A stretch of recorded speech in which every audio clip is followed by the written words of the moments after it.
Online instruction, as the fastest growing field in distance education, is making use of the internet and other communication technologies to reach widespread audiences of distance learners. Universities embrace this new trend and adopt this medium to offer distance courses like Bicol University. Good morning, ladies and gentlemen. Welcome to the Students Orientation Program of Bicol University Open University. At this juncture, to officially welcome our participants this morning, I would like to call in Dr. Emily M. Agonos, Instructional Development Coordinator, Bicol University Open University. Let's give her a big round of applause.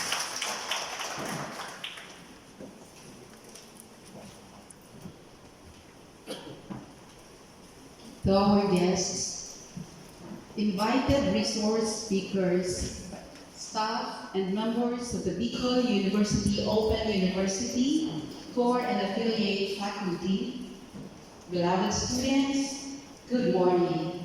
Good morning. Today is another special occasion in the Bicol Open University to gather the students from different parts of the Bicol region, the Philippines, and offshore, represented by their family and friends, to listen to the discussion on the various services in the Bicol University as to guide our BOU students. We have even the heads of the service units, from Student Affairs and Services, Registrar's Office, Guidance, Medical and Dental, Library, and ICTO. They will be introduced later. For the new OU students enrolled this semester, a survey on distance education readiness will be administered in this venue before the end of the morning session. The face-to-face meeting with your faculty in charge in the different courses that you enroll will give you after you're at the designated areas.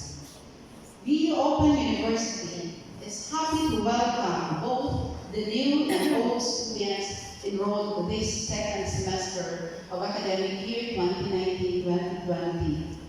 Before I end, please allow me to share with you the quote by Ken Blanchard. Knowing where you're going is the first step to getting there. Your decision to pursue a graduate study in the university will lead you to your future career plans. Just continue to take the steps. Thank you for being with us, and welcome to the BOU Students Orientation Program.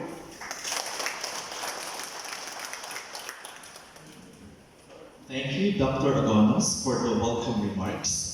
At this point in time, we would like to welcome the Dean of the BU Graduate School, Dr. Antonio P. Payonga, to give us an inspirational message. Let us give him a big round of applause.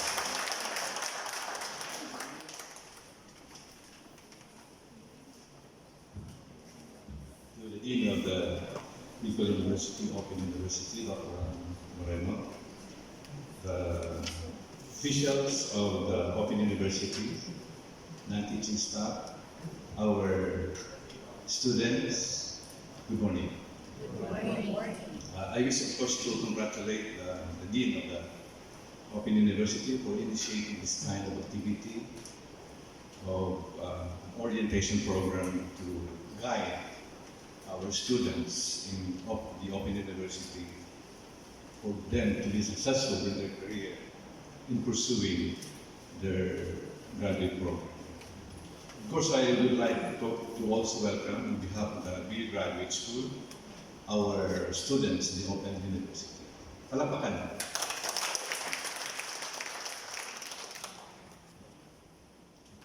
So, of course, thank you for coming and attending to this very important activity of the graduate school. By the way, I would like also to recognize the presence of our faculty members in the Open University. And of course, from the other units of the universities, the library, our university registrar, and other units of the university. Currently, our students in the Open University, a total of 131 students.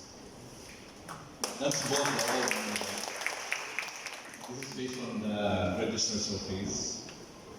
And our new students is a total of 64 students. There are 10 students in the PhD program and 54 master's program. So this is quite a big number of students already for an open university. Now, my dear friends, the graduate school has been implementing open university since 1997 by virtue of its Board of Regents Resolution number 24 of the series of 1997, offering the Master of Management, which is by virtue of its comprehensive development plan in 2004. So, my dear friends, matagal-tagal na rin po itong Open University. But because of the need for our university to innovate, to be able to meet the needs of the times, trying to go globalization, internationalization, we really need to innovate and restructure our BU-OU program. So in essence, the Board of Regents Resolution number 401, that is series of 2018. So it's all about the implementing guidelines of the restructured BU Open University. That's why we are here under the leadership of the current Dean, Dr. Ram Moreno. Now, the program is on its transition. Still, at this point in time, that's why I'm siguro invited here, because the BU Graduate School is trying to win. Parang sa ati, baga na nagpapadakula and then try to win and make it independent. So, the implementing guidelines of the BU structured program is geared towards this independency of the Bicol University, Open University.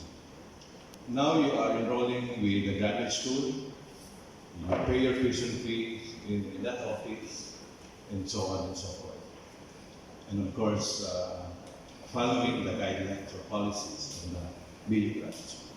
But I think sooner or later, they will become an independent unit of the university, to be a fully independent unit to basically improve, innovate on our open university system. Now, Bicol University has been on the dream of becoming a world-class university. That's why we really have to innovate, not only as far as the structuring of our administrative components, but on its academic side. Now, since we respond to a system of globalization and industrialization of our university, and then we want really to reach to the professionals, in their different fields to access education in Bicol University. We really have to go into this kind of activity or offering the Open University. Sabi nga nila that education in the 21st century should not be restricted within the four corners of the world. It should be education without walls, probably education without boundaries. That's why in our work and financial planning 2 weeks ago, we really got on how we can put funds on improving our system, our facilities in Bicol University, and one of which is the BUO. Since we are on its transition stage, my dear friends, we still have to adapt the policies and guidelines of the graduate school, but I think later on the OU system will generate or maybe enhance the existing policy of the graduate school that would provide and guidance to our and improve the implementation of our BOU system. So this unit is continuously being structured and enhanced to serve our professionals and provide continuous education program through distance education using a new platform of delivery system. That's why we are here, probably for you to be oriented by our personnel here and from the faculty members of the Open University to orient you on the system of delivery of instruction. So the Open University works and operates and delivers its modules or program through the distance mode. So with this, every Filipino or every Bicolano could access quality education in Bicol University. So we hope that you will learn from this orientation program, and probably maybe you can suggest for further improvement or for the guidance of all of us here. And of course, along this line, maybe because you are in the field, we also would like to learn from you and probably enhance what we have started. We just hope and pray that you cooperate and probably participate in all the activities of the Open University, maybe through online or some other platforms, as this is the key to success in your undertaking vis-a-vis the graduate education. Now, as far as graduate school is concerned, your main output is your thesis. So everything has to be prepared because since graduate school is a terminal program, your program that you have enrolled in the Open University, and since we have to follow guidelines of the graduate school, the maximum residence of a master's in the master's program should be 5 years, and 7 years for the PhD. Now, if you finish the program 5 years, that's okay. But if not, if you go back and re-enroll with us, following the current existing guidelines, you have to enroll 2 subjects for residence purposes. Now, it's very expensive maintaining students when it's already towards 10 years in the graduate school because he has not finished the thesis. Kaya nga po, if you have you've earned 12 units of credit in your program, you can apply for proposal defense probably, or you can go into your thesis preparation so that you will not reach that stage wherein you will reach the maximum. We call it maximum residency. So, of course, for the master's program, it's up. For the PhD program, it is 7 years. So when you enroll in the graduate school and then the registrar will evaluate your courses, the subjects which you have taken before you can take the comprehensive examination. By the way, a comprehensive examination is always uh, is mandatory in the graduate school. Comprehensive in the sense that all subjects you have taken in the graduate school that will form part of your comprehensive examination. So it's not an enumeration type, but it is an essay type of examination. So in the comprehensive exam, you're only given 10 sets of questions cut across the core courses that you took and in your specialization. So for the master's program, kung iwa ka mong 36 units na kinuha, or you have to study, and then in the compre, what we wanted to do is to integrate everything from the basic to the specialization to the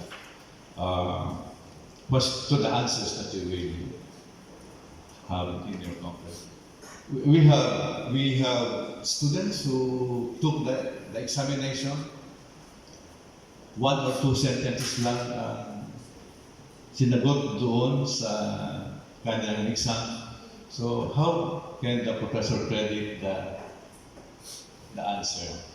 So we are expecting from you, my dear friends, because you're already professionals, you can integrate everything from the theories to application, etc., etc.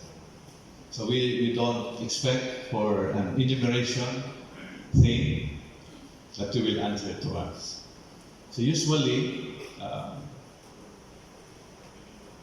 one question probably can be answered in 1 page of a paper. Siguro substantial.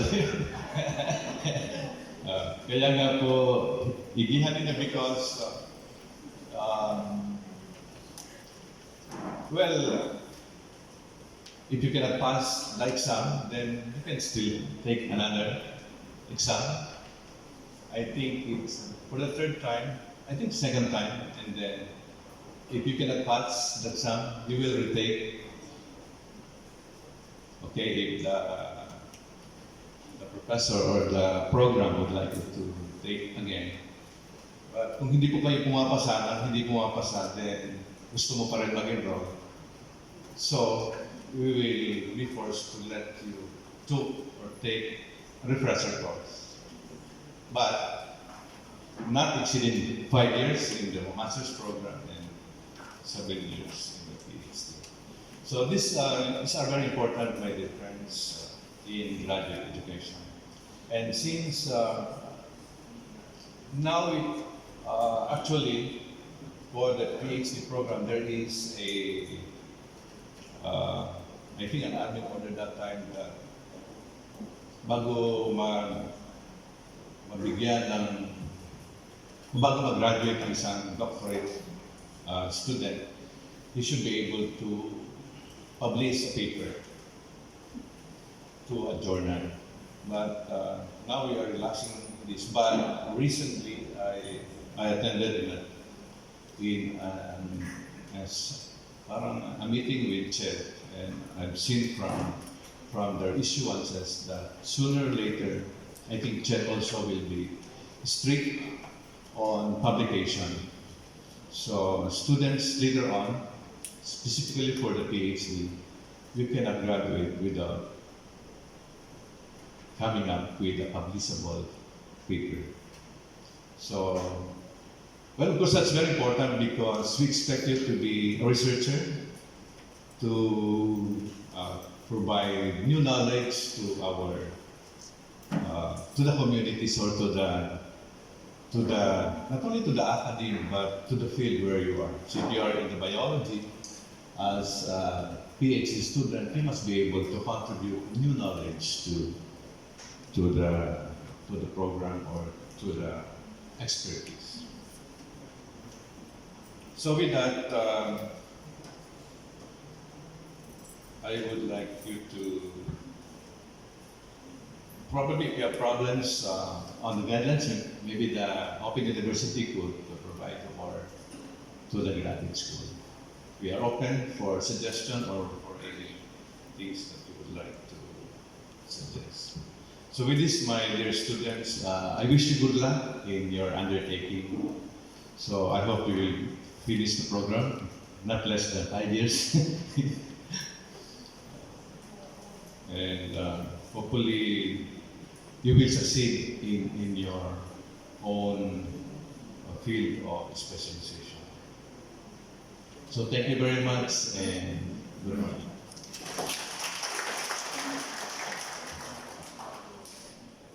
Thank you, Sir Payonga, for reminding us that it is the independency that really matters in the graduate school, and that for us to be able to become holistically developed in the Bicol University and eventually create positive impact in our field of specialization and our workplace. At this point in time, I would like to call the Dean of the Bicol University, Open University, to introduce to us the faculty,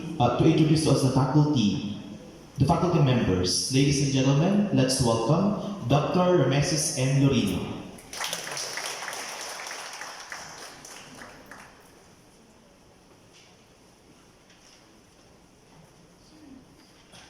Thank you.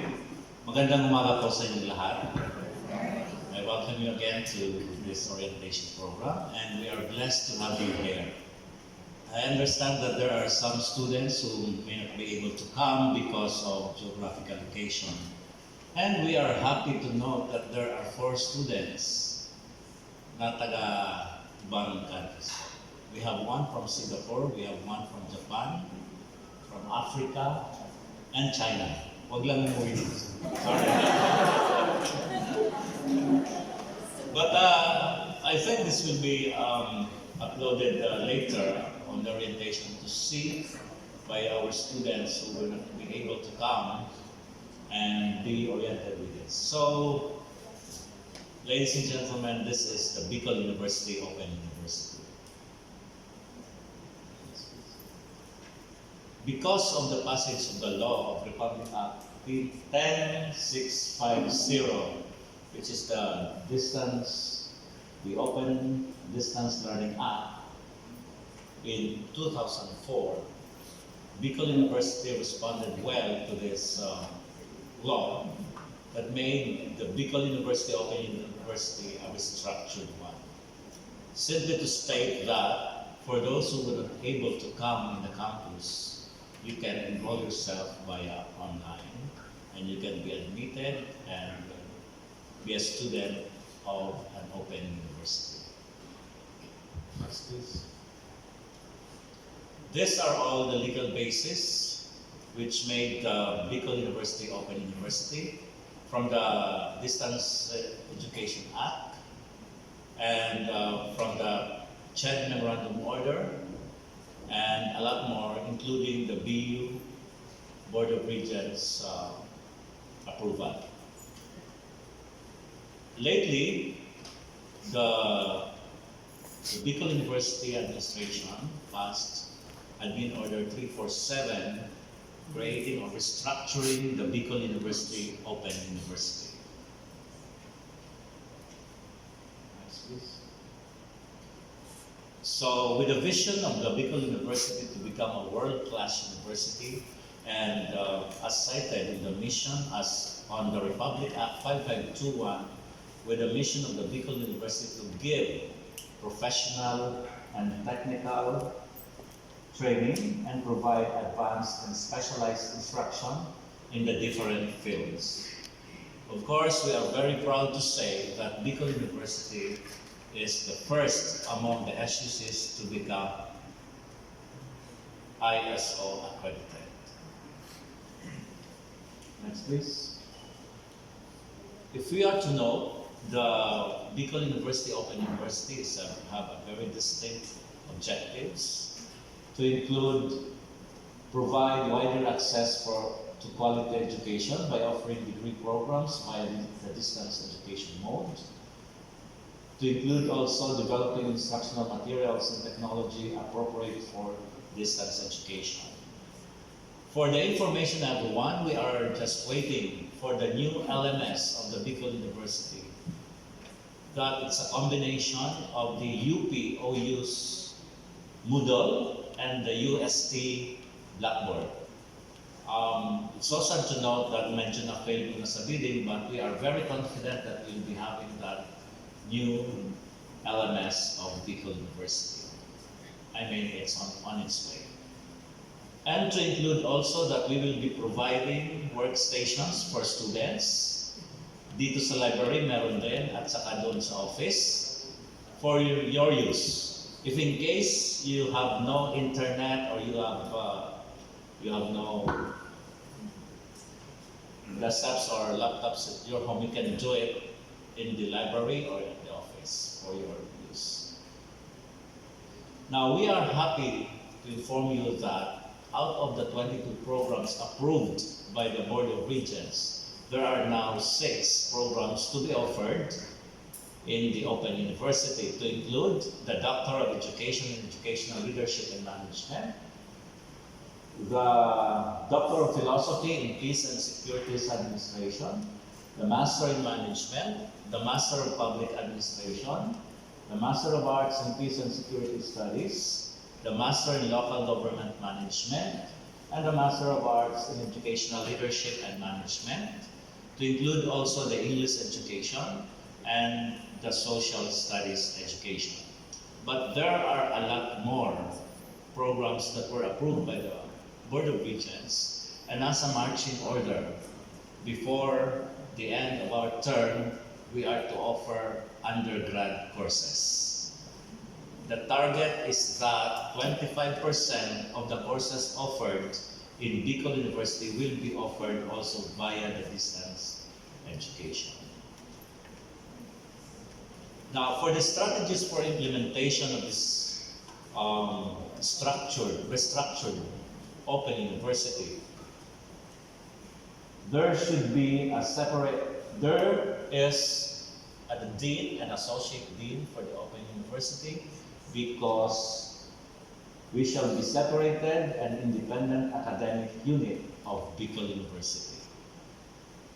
But at this point in time, we are still with the BU Graduate School, because the BU Graduate School is the unit offering these graduate programs as of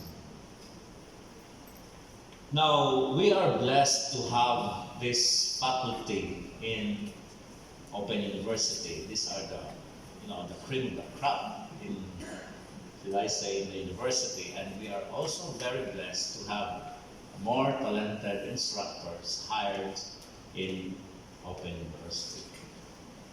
Dr. Emily M. Agonos, the Coordinator for Instructional Development.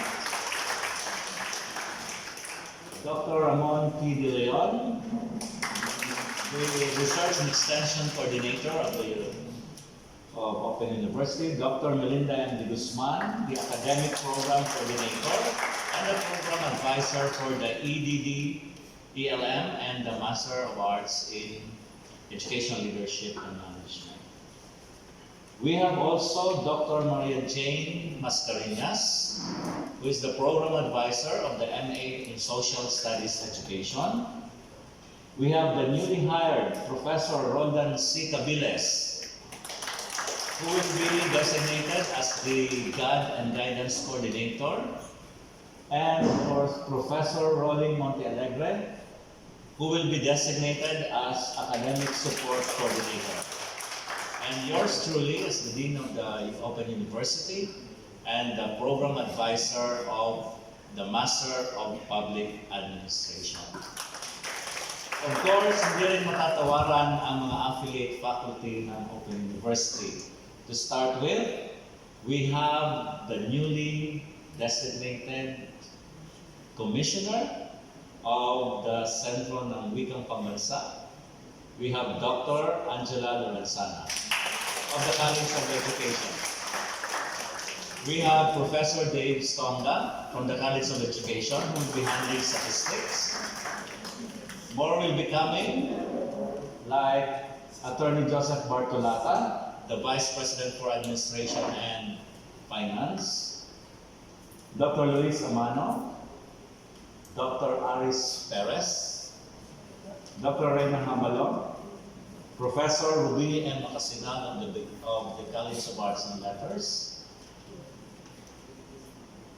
and a lot more from the different units of the university. We have also a very supportive technical staff in the person of Professor Rolly Alegre, Ms. Angelica Carla Sels, and of course our staff, Mark Andrew Hernandez. All of us are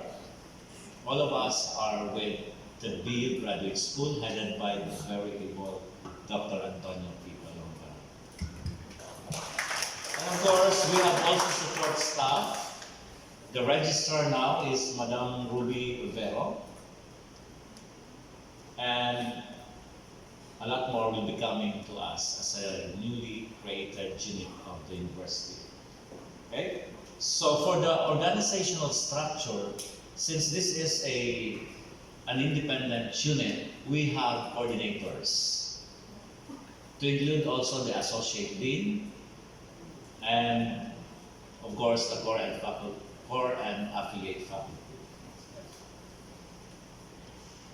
Okay, again, in terms of financial, we are very proud to say that, of course, we are the lowest in terms of tuition fee, 400 per unit for the masters, and for the doctoral, it's 500 pesos. The difference between the residential and the open students is that you will be paying an additional distance learning fee of 1,500. So, baka po yung iba sa inyo, hindi pa po nakapagbayad ng DLF, you have to pay for that fee. Next, please. Okay?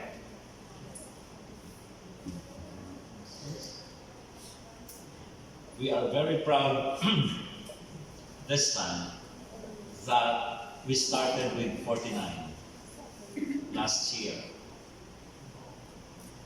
It increases to 96% for 101 in the first semester. And of course, as officially announced by our Dean of the Graduate School, we are now 131 students. And hopefully by next semester or summer, it may be double. So with that, my friends, this is the Bicol University Open University. Thank you so much.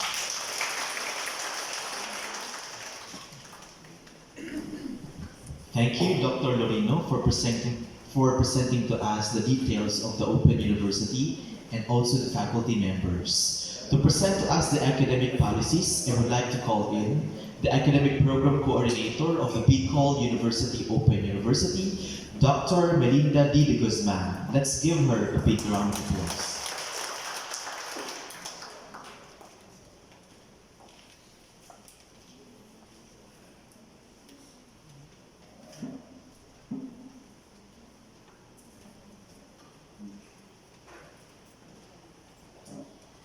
Good morning. Good morning to our very energetic, supportive Dean of the Graduate School, Dr. Payonga, and of course, the equally supportive Dean of the Open University, Dr. Lorino, the core faculty members, the affiliate, and the invited guests. Also, I would like to greet our students from China, from Africa, from Singapore, and Japan. For sure, they are listening and about to watch our video presentation. Good morning once again. My task is to discuss the different student concerns of the student enrolled in Open University. However, there are invited guests to comprehensively discuss in the points that I would like to mention in my presentation. Allow me to start with the objective of the Bicol University Open University. The BU Open University seeks to provide wider access to quality education, adhering to the highest standards of academic excellence in order to produce trained manpower required for the development of Bicol region. What is open learning and distance education? This is a distance education, an alternative systems of education which emphasize the opening of opportunities by overcoming barriers that results from geographical isolation, personal work commitments, or conventional course structures which have often prevented people from realizing their educational goals from CHED Memorandum Order number 35 series of 2000. This is the reason why the enrollment in the Open University increases together those who are working from other countries. And this is the answer of the Bicol University Open University. What are the advantages of distance education? First, one way of tapping and maximizing limited resources for increasing intakes in more economical way. Hindi na kayo pupunta dito every Saturday, but your faculty in charge will just meet you online. Number two, reach a wider student audience, like the learners in remote locations who are unable or unwilling to physically attend a campus. Those students that I mentioned earlier working in abroad.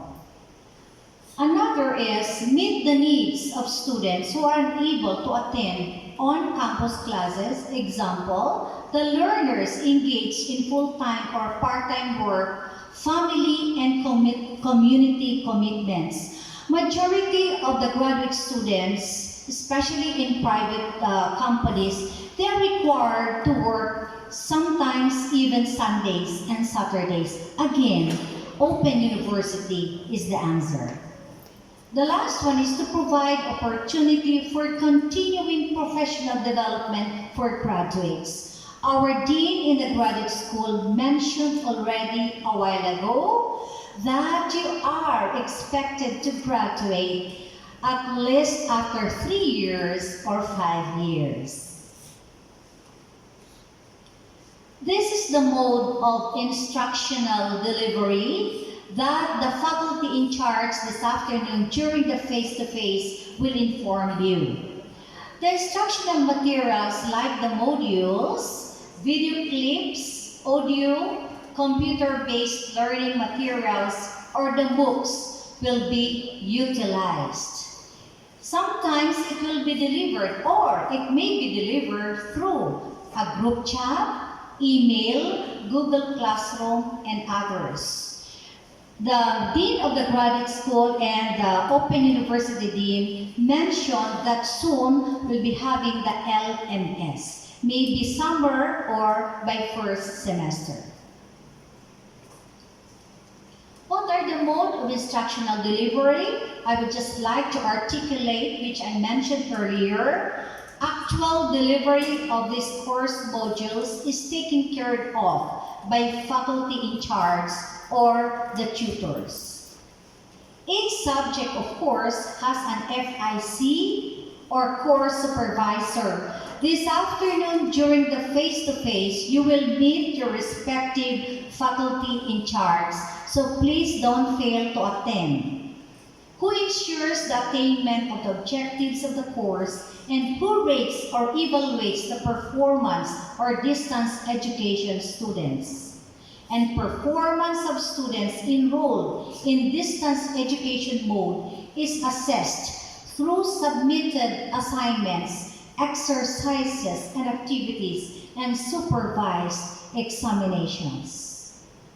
These are some of the photos that was taken last summer or during the first semester with the faculty in charge. Ito po yung face-to-face with your faculty in charge. Again, the academic programs offered for this semester are the following. Doctor of Education in Educational Leadership and Management. I'm so proud of those students enrolled in this doctoral program because this is the first doctoral program enrolled in Open University. Let us give them a round of applause. Another is the Master in Educational Management, Master in English Education, and Master of Arts in Social Studies Education. This is the first enrollment also for the second semester. Another round of applause. And lastly, Master in Management and Master in Public Administration are the first program offered in Open University because Open University only implement programs those who are level 3 accredited. So you are so blessed because your program are level 3 accredited. The enrollment, as mentioned earlier by the two deans, we have double increased the enrollment. The admission requirements, this is very important. If you have friends to enroll in Open University, first, you have the appropriate bachelor's degree from any recognized institution. And payment of non-refundable application of 100 pesos, the general weighted average of 2.2 or better. An official transcript of records for foreign students from countries where English is not the medium of instruction shall present a certificate of English proficiency from and must comply with other requirements like the TOEFL or score should be 460. The academic load, ito po, let's be very particular with this. The regular academic load of student is 12 units per semester for the full-time graduate students and 9 units for a part-time students and not more than 6 units during the summertime. For the government employees, you are not a full-time student, shall not exceed the prescribed 9 units academic load during any academic year, except for a special case that you're going to take the comprehensive examinations, but you're going to write a letter to your supervisor or the head of agencies that you are adding a number of units because you are about to graduate and take the comprehensive examinations. This is the coursework requirements. For a masteral degree, you have 36 units. Foundation courses, 12 units. Major courses, 15 units. Cognate courses, 6 units. And your masteral thesis, 6 units. For the doctoral program, 60 units. Foundation course, 80 units, major courses, 24 units, cognate courses, 6 units, and your dissertation writing, 12 units. After 5 years or 7 years, you are called masters of your field of specialization and doctor of your respective specialization. So in advance, I would like to congratulate you all because soon you will become a master's and a doctor. The leave of absence, take note of this, my dear students. This is very important to all of us, be it if you are a masteral degree or a doctoral. Absence without an approved leave of absence will be considered part of the prescribed period to finish the degree. Prolonged leave of absence must not exceed 1 year and must be requested a written petition to the Dean of the Graduate School or Open University and state the reason for the leave required. Total leave of absence must not exceed 2 years. Take note of that. An application for the leave of absence should be filled and approved or filed and approved by the dean, preferably before going on leave. Do not file your leave kung kayo po ay nakapag-LOA na po. Is it clear? The grading system in the graduate school, it is a numerical grading system ranging from 1 to 5, where 1 is the highest grade and 5 means failure. The passing grade in the graduate school, 3, but a graduate student has to maintain a general weighted average of 2. Otherwise, he or she is not allowed to take the comprehensive examination and will subsequently be disqualified from earning the degree. That is why upon entrance, your grades are being evaluated. If you did not meet the necessary requirement, the grade, you will be what considered as, anong tawag doon? Probationary. Hindi po ba? But after a semester, if you receive a grade higher than 1.3 or higher than that, you are already a regular student in the graduate school. A student incurred a failing mark in her coursework may be allowed to retake the subject not more than 2 times. Ito, comprehensive examination.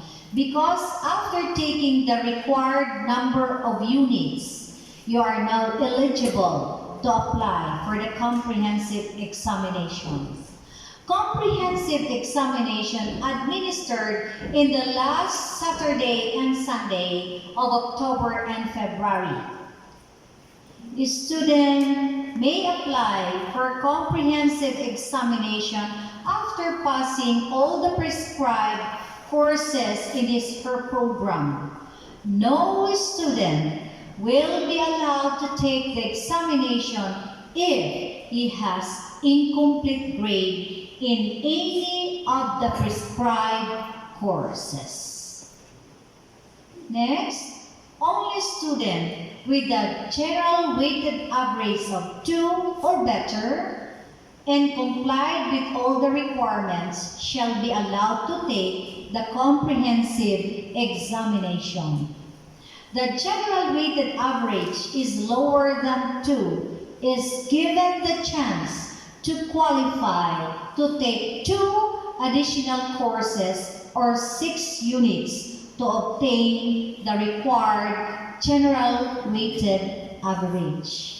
And lastly, application for comprehensive examination shall be submitted to the Office of the Dean Graduate School at least 15 days before examination date. Actually, the Dean or the Office of the Dean Graduate School posted already the date of the application for the comprehensive examination, and it was also posted in the Facebook account of Open University.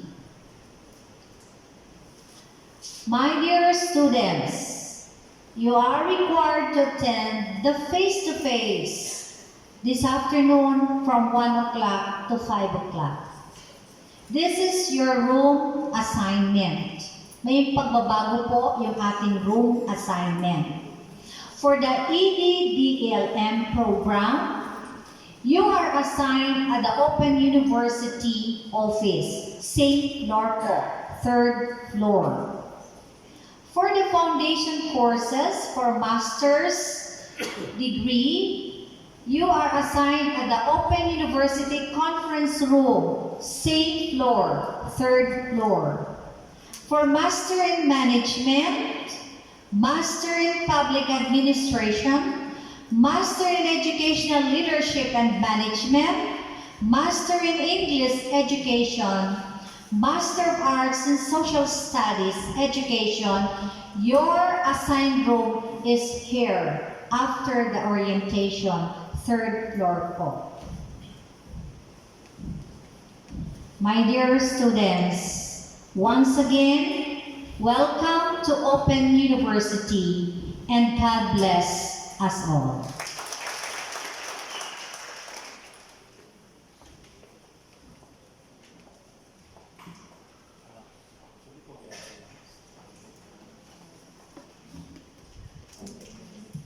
Thank you, Dr. De Guzman, for giving us the details of the academic policies in the Bicol University Open University.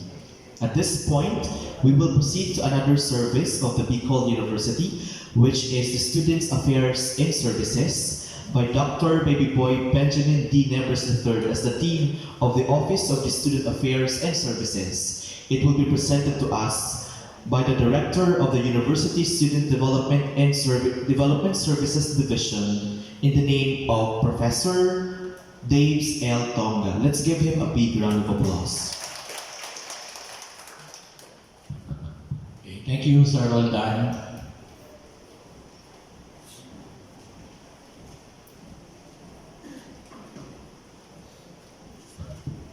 So don't worry, I'm not going to give a lecture on statistics. I'm here to give you an overview of some of the services being offered in the Office of Student Affairs and Services.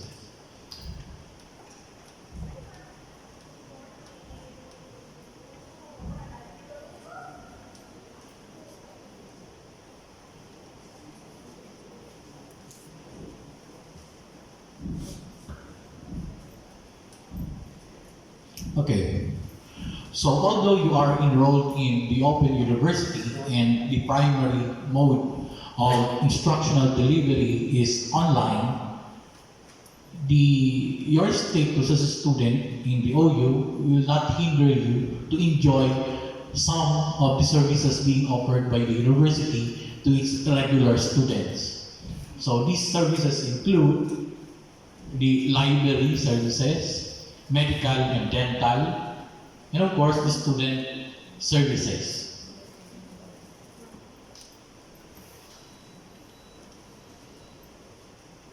So I'm only given 15 minutes to deliver this, so I'm going to limit my presentation into two parts. First,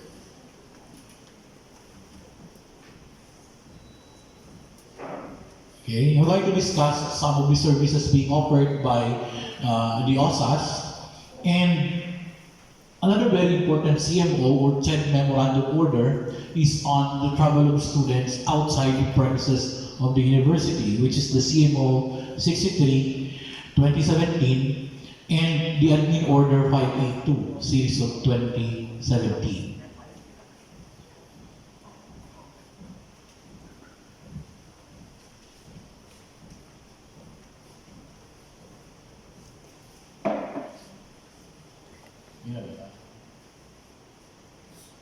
Okay, so I think that's it. By the way, for the information of everybody, the OSAS, or the Office of Student Affairs and Services, is now occupying its new office, which is situated between the male and the female dormitory of the university. The building at the back of the new swimming pool of the university, the one after the bridge. And it is situated in Sitio Olag, in Ligiam's Barrio, Legazpi City. So if you have some concerns like the guidance services, it's also housed in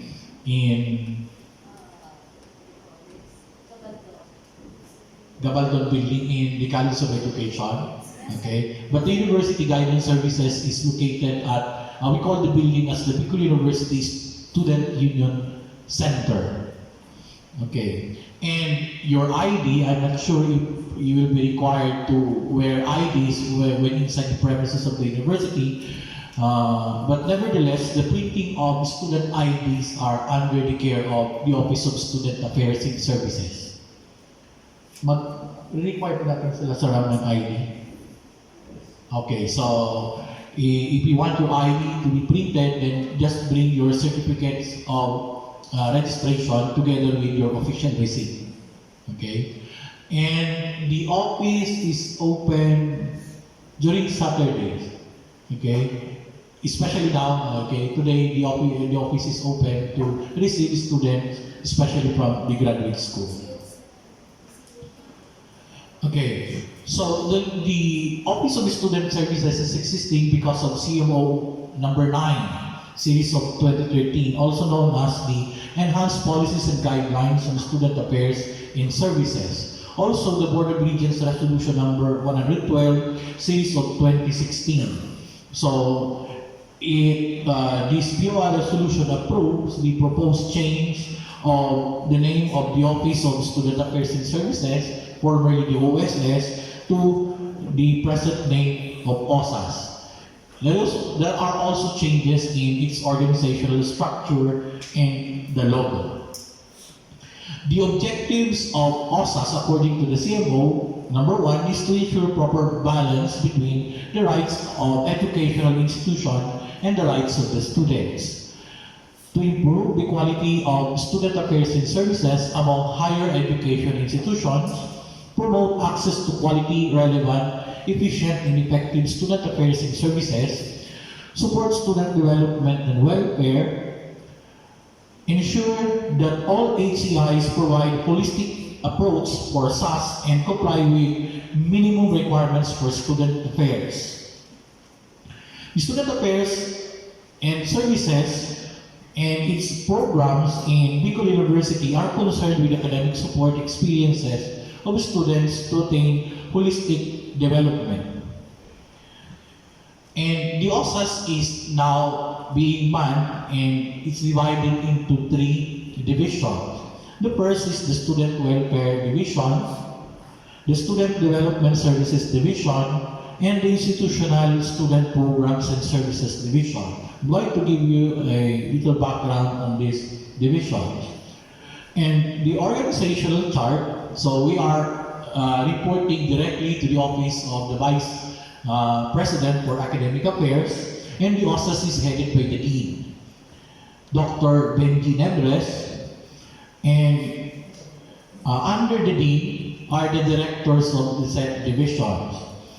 So, we have right now Dr. Marceliana, Dr. Analinda Marceliana, the Director of the Student Welfare and Services Division.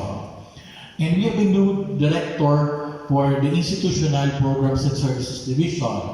So, we have now Professor Jocelyn Imperial of the Bicol University College of Science. And yours truly, the Director of the Student Development Services Division.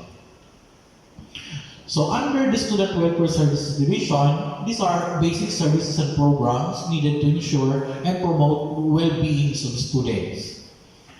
So we conduct information and orientation services, guidance and counseling services, although we have a resident guidance counselor assigned in the Bicol University Graduate School and the Bicol University Open University, si Ma'am Malen.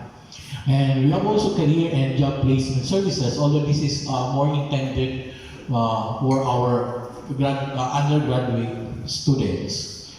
We have also economic enterprise development and student handbook development.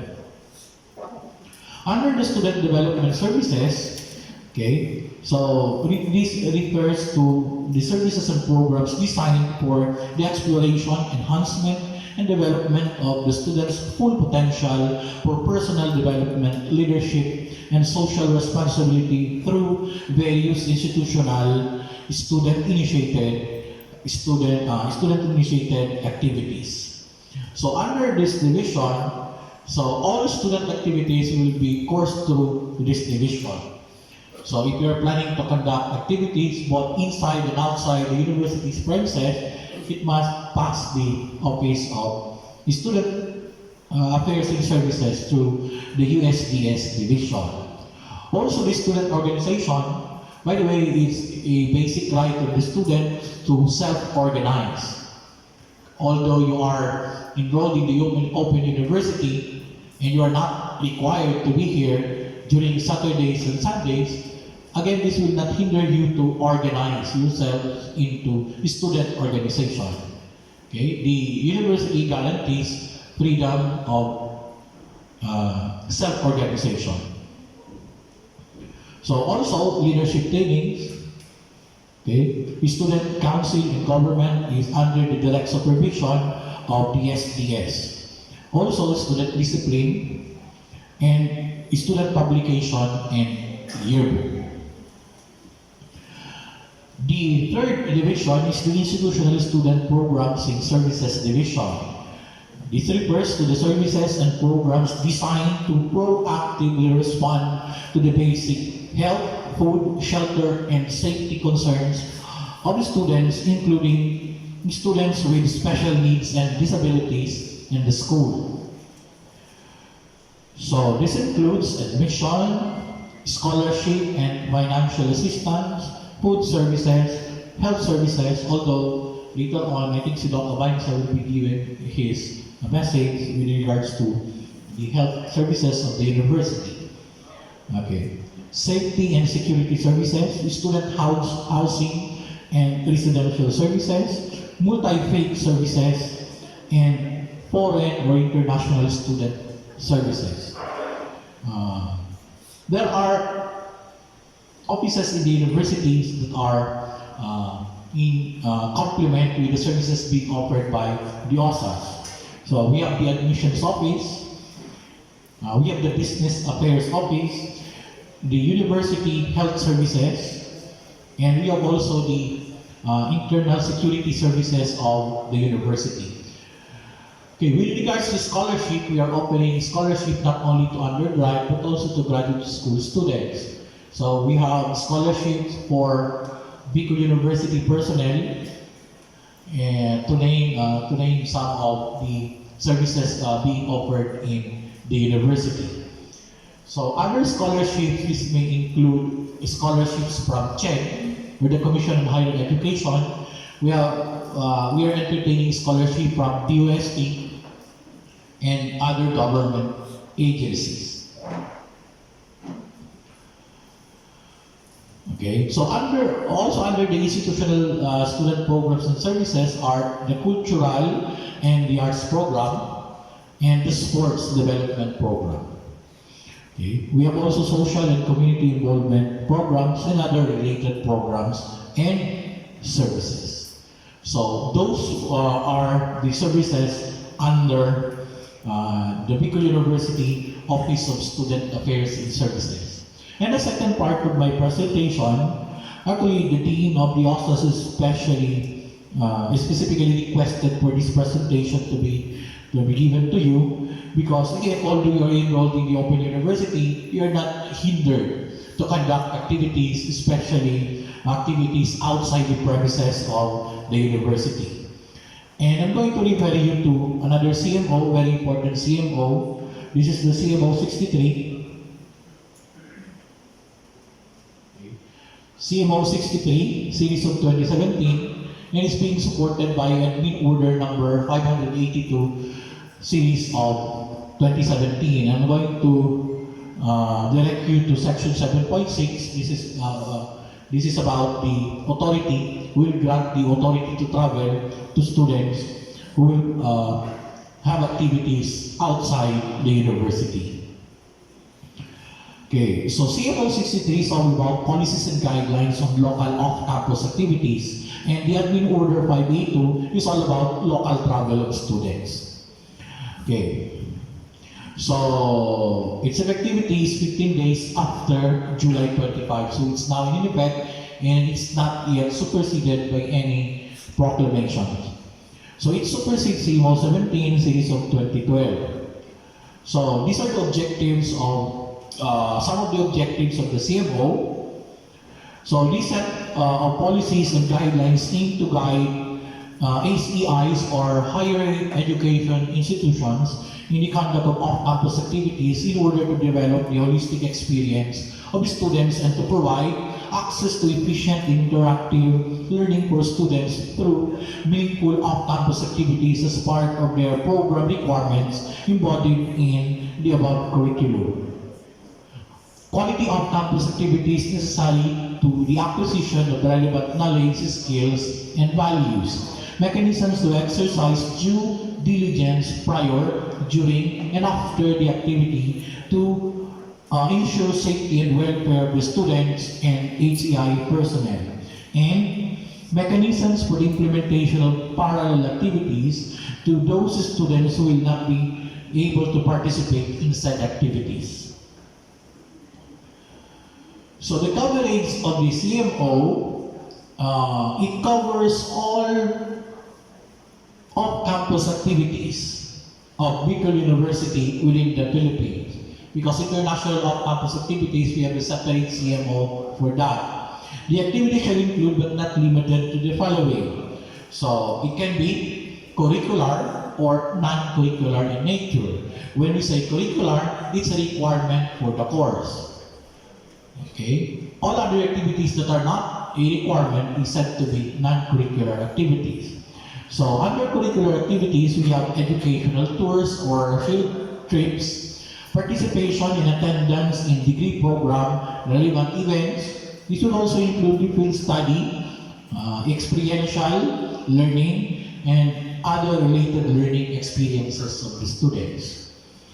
For the non-curricular, so this may include mission-based activities like retreats, recollections, etc., conventions, seminar, conferences, symposia, trainings, and team building activities.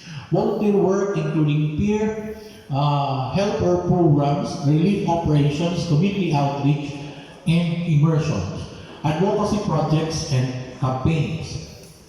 Participation in sports activities, activities initiated by various recognized student groups, inter-school competitions and tournaments, or culture and arts performances and competitions. So again, we are not hindered to perform activities outside the university. Okay? So we define curricular activities as, these are the activities that are required of the course, and this must be reflected in the approved syllabi of the faculty.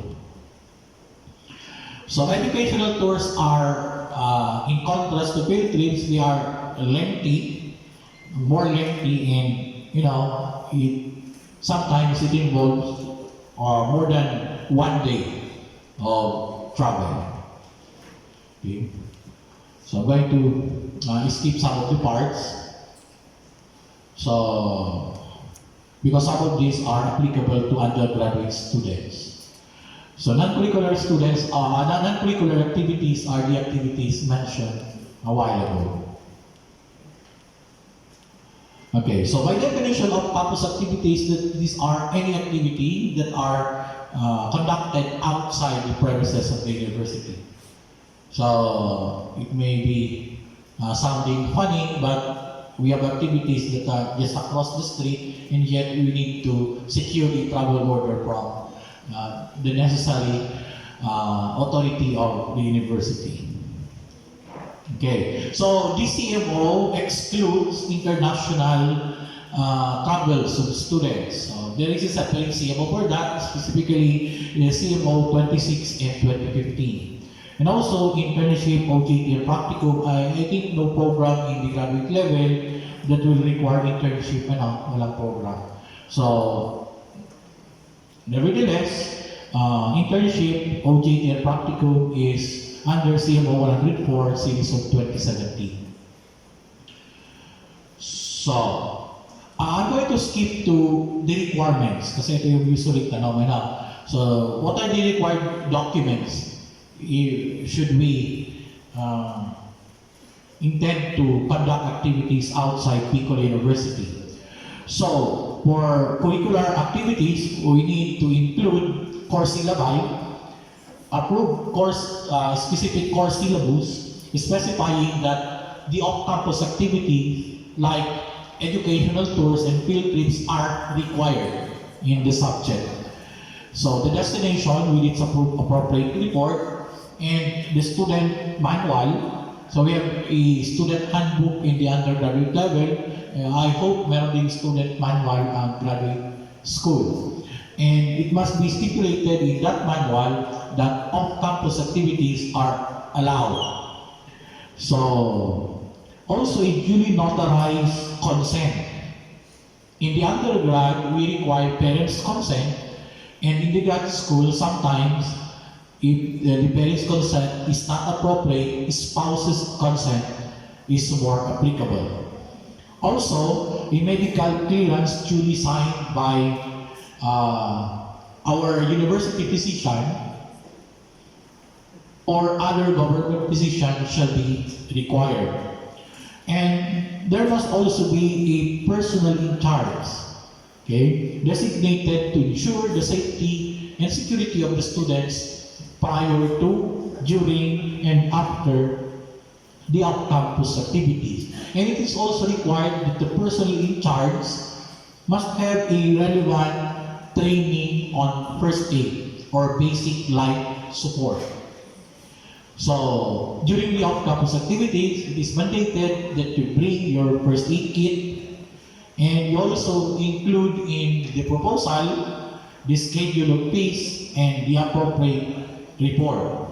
We require our students who will conduct off-campus activities to be insured. The undergraduate, I think the College of Medicine, avail of the group insurance provided by the OSAS. However, in the graduate school, I don't know the case. Siguro pag magta-travel, kumukuha ng special insurance policy.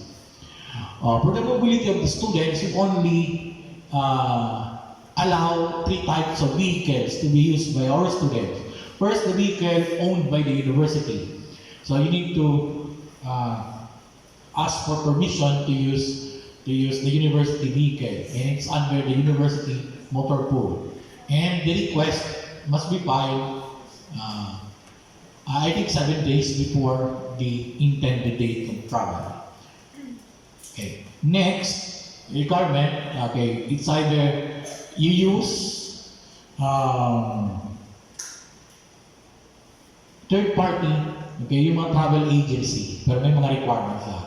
And finally, public utility vehicles. We disregard the use of private vehicles for to be used in off-campus activities of the students. To name the few, the provider will submit photocopy of the following. So all documents related to the registration of the vehicle, like the ORCR or the official receipt, latest official receipt, and the certificate of registration of the vehicle. Documents related to license of the driver. And if you're going to use public vehicle, franchise, and if the vehicle is out of line, special permit from LTFRB. And if you're going to use the service of a travel agency, it must be accredited by the Department of Tourism. Okay, so also, LGUs and NGOs must be coordinated properly, okay, before the off-campus activities. And these are some of the activities that are required before the conduct of the activity. Okay. So I'm going now to... Okay, later na siguro ito mga compliance to be submitted at the end of the activity.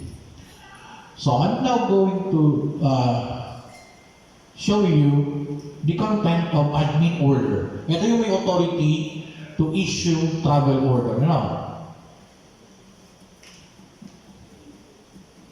Okay, so these are the sanctions, okay, for non-compliance to the CMO.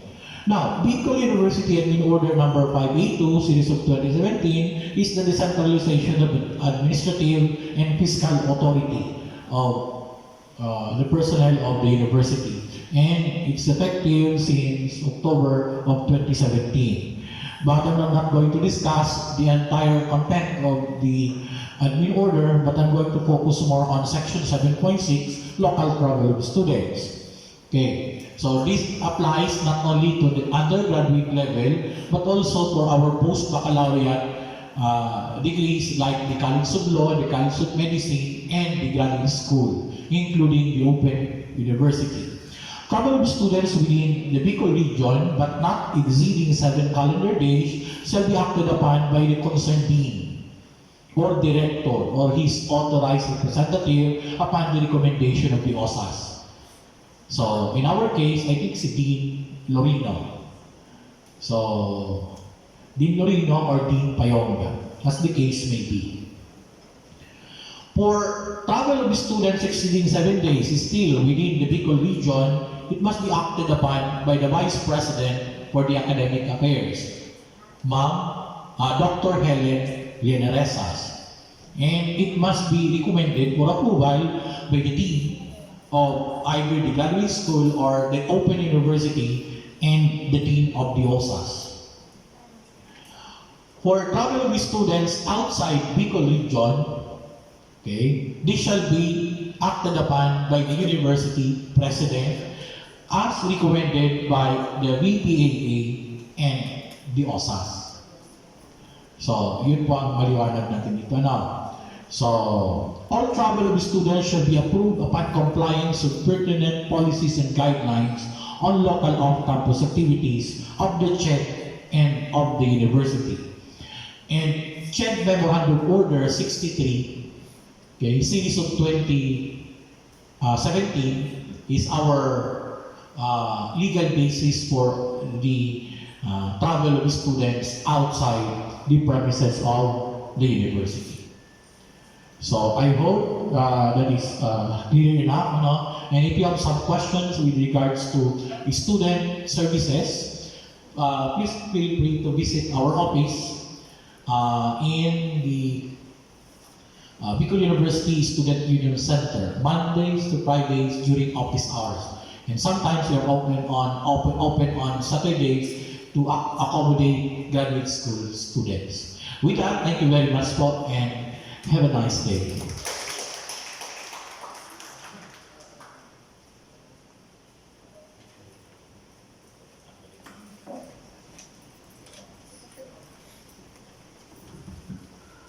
Thank you, Professor Daves, for giving us enlightenment on the Students' Affairs and Student Services. At this point, we would like to welcome the University Registrar, Ms. Sofia A. Romero, to give us the details on the services given in the said department.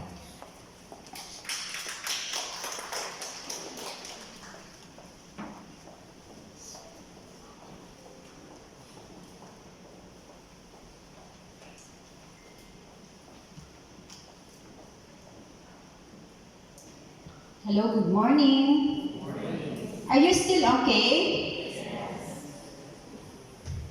Magandang umaga ulit. Okay, thank you po. Yours truly again is Mrs. Sofia Romero, and then later on siguro you will encounter a new registrar in the person of Mrs. Ruby Rivero. Last time you were enrolled by Miss Veronica Gomez. Am I right? Okay. So I am tasked to discuss about the academic policies and the academic calendar.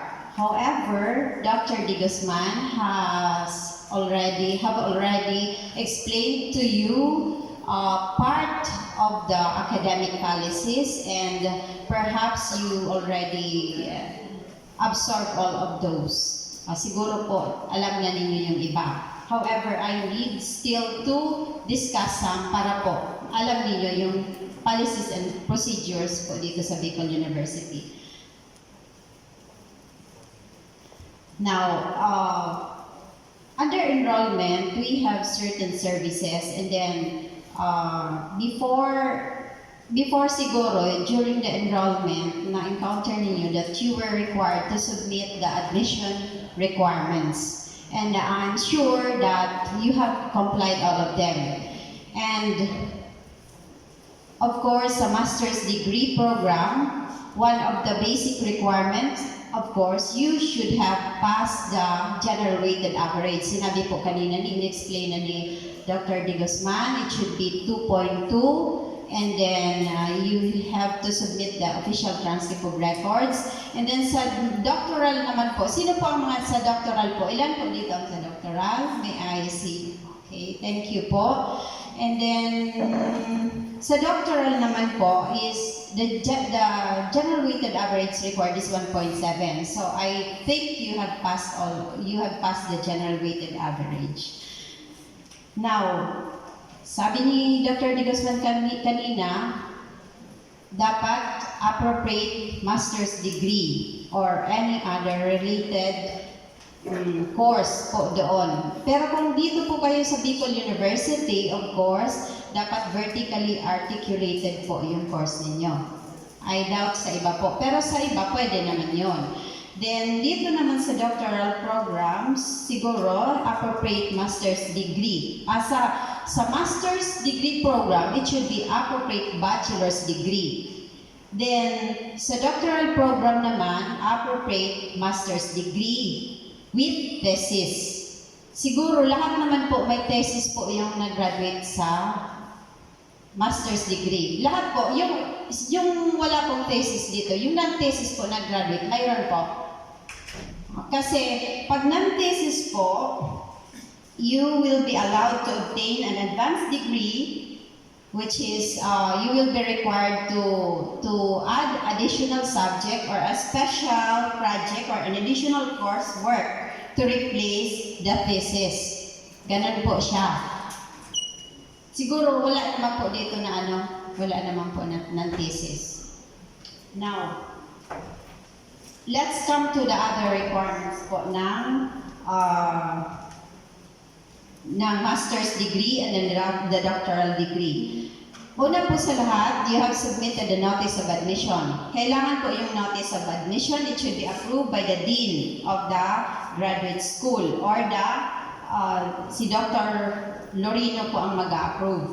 Then the original transcript of records, certificate of honorable dismissal from previous school, and a waiver or undertaking of not enrolled in other school or no simultaneous enrollment in one term or disclosure of enrollment in other school. Siguro, wala po dito na nag-simultaneously enrolled in other school. Kasi po, pag nag-simultaneous po kayo, later on, you will encounter a problem po sa pagkuha ninyo ng record. Simultaneous po, meaning, nag-enroll ka po dito sa isang program and then you are also enrolled in other program in one semester. Simultaneous po yon. Kaya, siguro, you were required by the college registrar to undertake an oath. May waiver po doon na pinipirmahan kayo. Mayroon po? Hello po, good morning! Mayroon? Okay, thank you. Then, kailangan po yung NSO or PSA birth certificate, and if married, submit the photocopy of your marriage contract. Kailangan po yun. Yung marriage contract, kung married po, kailangan na mag-submit. Kasi pag nagawa po tayo ng official transcript of record ninyo, magkakaproblema din tayo pag mag-change ng name. Then also, ito po yung sinasabi kanina yung sa medical, sabi kung nag-submit daw po kayo ng medical certificate. Actually, ang medical certificate po is one of the requirement in enrollment sa Bicol University. Dapat po sana may medical certificate, but you were not perhaps required by the registrar. Okay. Police clearance. Dapat po may police clearance din po sana. Kasi why we require police clearance? For security or safety reasons po. Minsan po we have encountered before na may kaso na inaaresto. So, for safety reason po, kailangan po yung police clearance. Then, one by one picture, white background, and then the student profile. Sana po you were required by your registrar to accomplish po the student profile because that is very important po. Yung lahat na details po, yung personal detail po ninyo doon sa student profile. And then, long folder po. For those graduates in Bicol University, you weren't required to submit the original transcript of record. Am I right po? May mga graduate po sa Bicol University. Now, pwede po yung authenticated copy lang or photocopy. Unless, now, hindi po kayo nag-enroll in other school. But if you enrolled in other school, magkakaproblema po kayo later on. Kaya dapat, nag-sign kayo ng waiver, yung taga Bicol University po. Say for example, kung nag-graduate ka last year, pwede hindi ka pa nag-enroll in other school. Pero if you graduated way back 2014 or way back 2009, dapat po ensure na you have to be honest to your registrar na nag-enroll ka sa ibang school kasi magkakaproblema tayo later on. Then also, you have to check the following data in your official transcript of record. Ito po ang pinaka-importante. Secure the request letter for transfer of credential from the registrar not later than the midterm exam. Ito po yung sa first sem. Ngayon, second semester. So, before the midterm exam, dapat po mag-secure kayo ng letter doon, ng request letter from your registrar requesting your official transcript of record doon sa previous school po ninyo. And check the following data in the OTR. Siguro po, ngayon, you were required to submit only you were required the original copy, pero temporarily, it was accepted if may mga remark po na for reference purposes or for enrollment purposes. That is only for the evaluation. Pero po, pag dito na po, ngayon sa Bicol University, na-admit na kayo, you are already required to submit the official transcript of record from your previous school with a remark of copy for Bicol University. Pag wala pong copy for Bicol University, i-reject po yan ng college sa registrar. Kaya po, dapat ensure na you go back to your registrar to secure the letter request for the previous school. Now, doon po sa official transcript of record, if graduate po kayo ng private HEI, there should be a special order number na indicated po sa likod. Siguro you know that already. May graduated with the degree of Bachelor of ganyan, then with special order number. Pero sa Bicol University or any other state university, it is only the board resolution number po ang naka-indicate doon. Then if graduate po of LUCs, local universities and colleges, siguro mayroon din po dito na graduate niyan, at yan special order number is indicated also at the back. Dapat po mayroon yan kasi magkakaproblema na naman tayo later on. Then if graduate of the regulated or autonomous PAASCO accredited HEI, exemption is indicated in the transcript issued. May nakalag po doon na exempted po yung HEI. Kaya kailangan po, you have to check your transcript of record para later on, hindi po tayo magka-problema. Then, yung date of graduation and must bear the remark, copy for Bicol University. What will be the consequence for non-compliance of the number 2 requirement? Siyempre, you will not be allowed to enroll on the next semester. Now, students on probationary status, those who did not meet some admission criteria. May mga estudyante po dito siguro na hindi nag-meet ng admission criteria. Say, hindi po na-meet yung general weighted average na 2.2. Yung sa masteral po. And then sa doctoral, hindi naman na-meet yung 1.7 ba yun? 1.7. Now, kung hindi po na-meet ninyo yung GWA, you will be re-enrolled on the next term provided po na nagpasa ninyo, nagkaroon po kayo ng general weighted average na 1.5 yung sa first na enrollment ninyo. Inadmit kayo temporarily, pero yung mga subjects po na in-enroll ninyo ngayon na semester, dapat magkaroon kayo ng general weighted average of 1.5. And then, magpapa-approve po kayo for the change of status. Mayroon po dito hindi na-meet yung general weighted average. Mayroon po? Wala naman.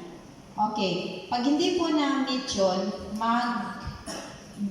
yung subjects mo, halimbawa 9 units, then dapat your general weighted average should be 1.5 po at the end of the rating period. Then, dito naman po, pag hindi po hindi mo po siya na-meet yung general weighted average na 1.5, you will be required to take an additional of 2 subjects. Ganun po siya. 2 subjects additional. Bali, nasa probationary status. Now, we also have the rule on academic load. In-explain na po ito kanina ni Dr. De Guzman, and so I don't need to explain that further. So, yung residence requirement, in-explain na po ni Dr. De Guzman that you have to stay in Bicol University for 3 years, pero not more than also 5 years. Pag halimbawa nag 5 years na po kayo, you will be required also to take an additional of 2 subjects para po masatisfy ninyo yung requirements for graduation. And then for transferees po, dapat po, kung transferee ka po, dapat may 12 units at sa 12 units po ang dapat na i-take mo sa Bicol University aside from those subjects na credited po. Sometimes may mga credited na subjects pero you have to maintain the 12 academic units load po dito sa Bicol University. Whether may na-credit po doon, kailangan na i-repeat mo yung subject kasi dapat i-maintain mo po yung 12 academic units sa Bicol University. And also for the doctoral, 24 academic units po should be taken in Bicol University. Although may mga subjects na credited po from other school, kailangan po na 24 po ang i-maintain na academic unit sa Bicol University. Okay po? Then, kanina po in-explain na ni Dr. De Guzman yung leave of absence and then the grading system. Yung grading system. And then yung comprehensive exam. Ito po, yung thesis and dissertation. You can take the thesis or dissertation pag naka 12 units load na po kayo. Naka 12 units. You can also pay your thesis fee para dyan, pero on a fraction, pwede kayong mag-fraction. On a fraction basis. Ang sinasabi na po na fraction basis, pwede mo po siyang i-divide, pero gagamit ka ng yung installment basis. Hindi na po inaalaw yung pwede ka ngayon na 3 units. Bayaran mo lang yung 3 units. Yung dati, kasi that was before. Ngayon po, inalis na siya. Hindi na siya inalaw. Kailangan babayaran mo lahat, pero pwede on an installment basis. Pero after 2 years or 3 years na hindi mo po siya na-comply, yung thesis mo, hindi mo siya natapos, yung proposal, or yung hindi mo na siya na-defend, magre-repeat ka ulit na magbabayad. Okay po? Repeat the payment. Hindi po pwede na yun lang. Magre-repeat po. Then sa changing of subjects naman po, changing of subject and transferring to other classes. Changing of subjects, secure form from the registrar's office and have it approved by the registrar or the department chair and dean. 50 pesos po per subject to be paid at the cashier. may change the subject not later than 2 weeks after the close of registration.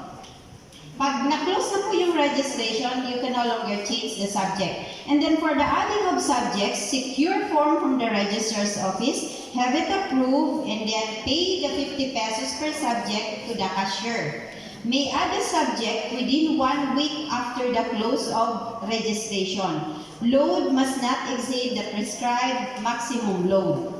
Then for the dropping of subjects, secure form, have it approved, and then also pay the 50 pesos per subject to the cashier.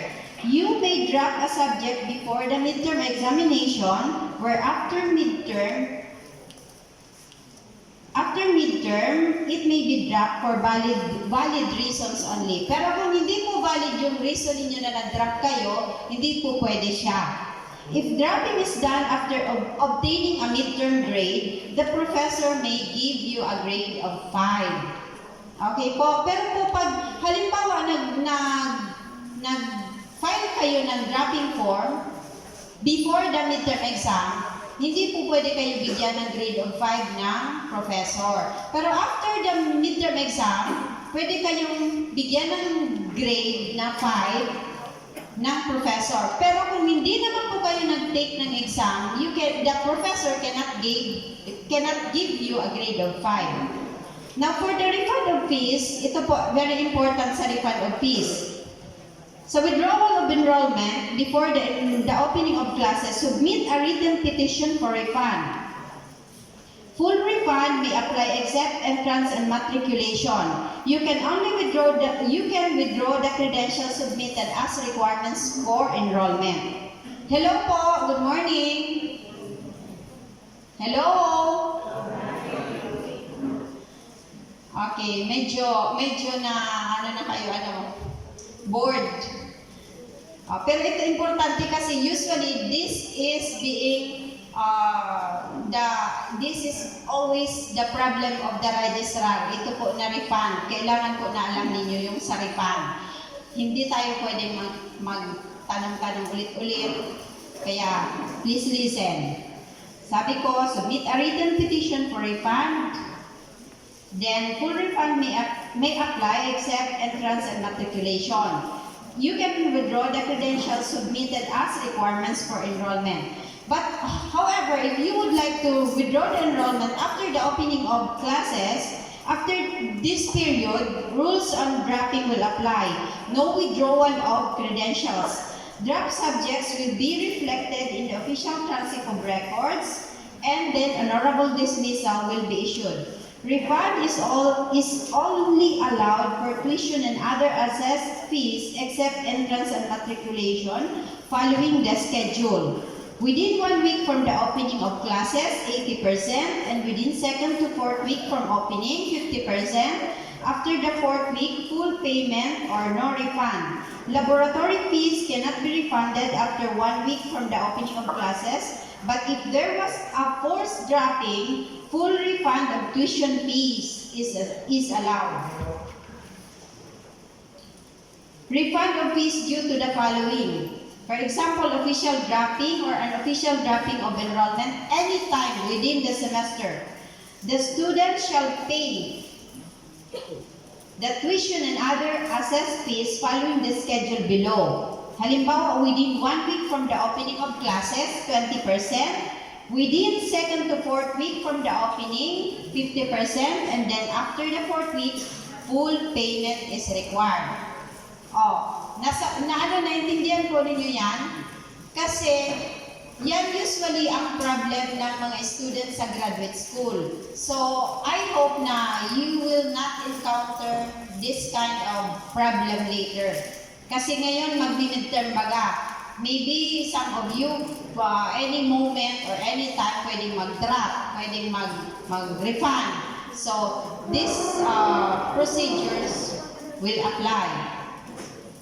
Regarding also the academic calendar, Bicol University operates under semestral system where first semester 2019, and the second semester, ngayong second semester na, shall start on January 13, 2020, and we have already started until May 20 to 2020.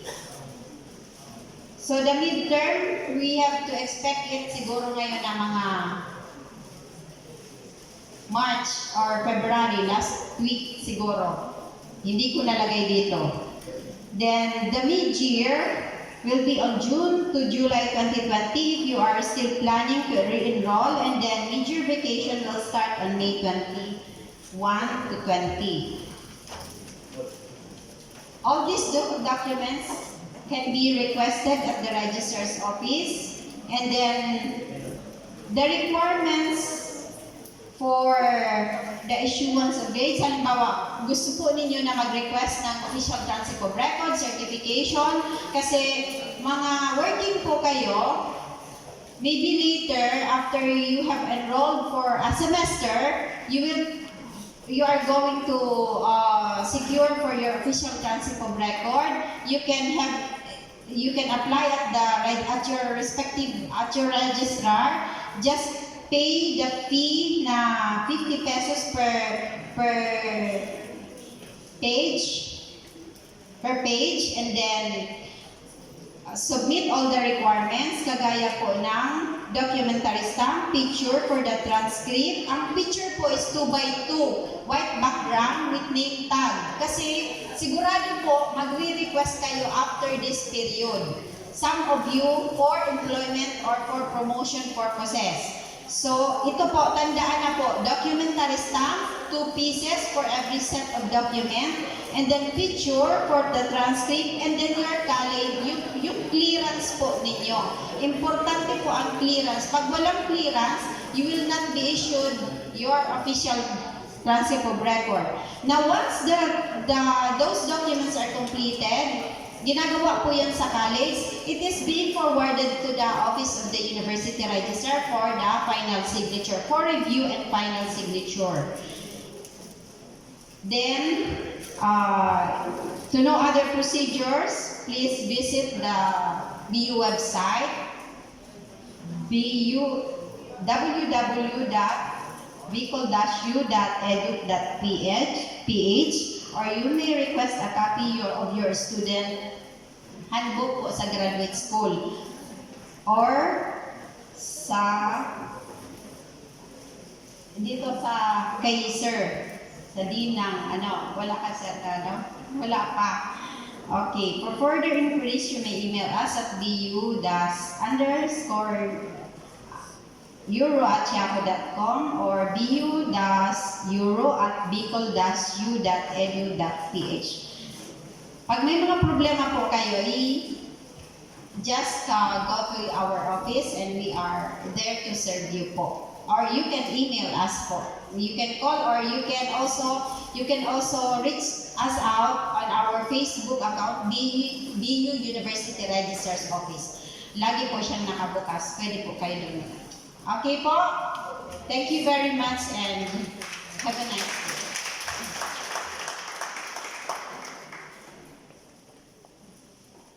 Thank you, Ma'am Sophia. By the way, later part, we will be entertaining questions from the participants. So please just restrict your questions, and that will be answered during the open forum after the discussion of the ICTO services by Ma'am Pacho. At this point, we are going to welcome another service in the Bicol University, the guidance services. It will be presented to us by the BU Graduate School Guidance Coordinator in the name of Professor Maria Elena Ahoro. Let's give her a big round of applause.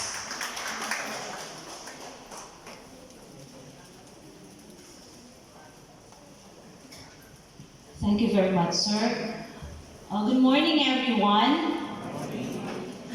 You might be surprised that in BU Graduate School, there is such thing as guidance. Parang pang-elementary lang, Yes. But definitely, for accreditation and for, actually in terms of accreditation requirements, there should always be the guidance services being provided for all the students That is from kinder till graduate school. So what do we have?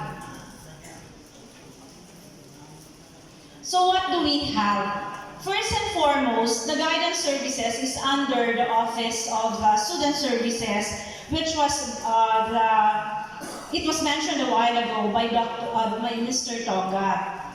Now, for us, so in here, can I just have it here? Okay, sige sir. So for the rationale, guidance in the graduate school level is focused on the responsibility in terms of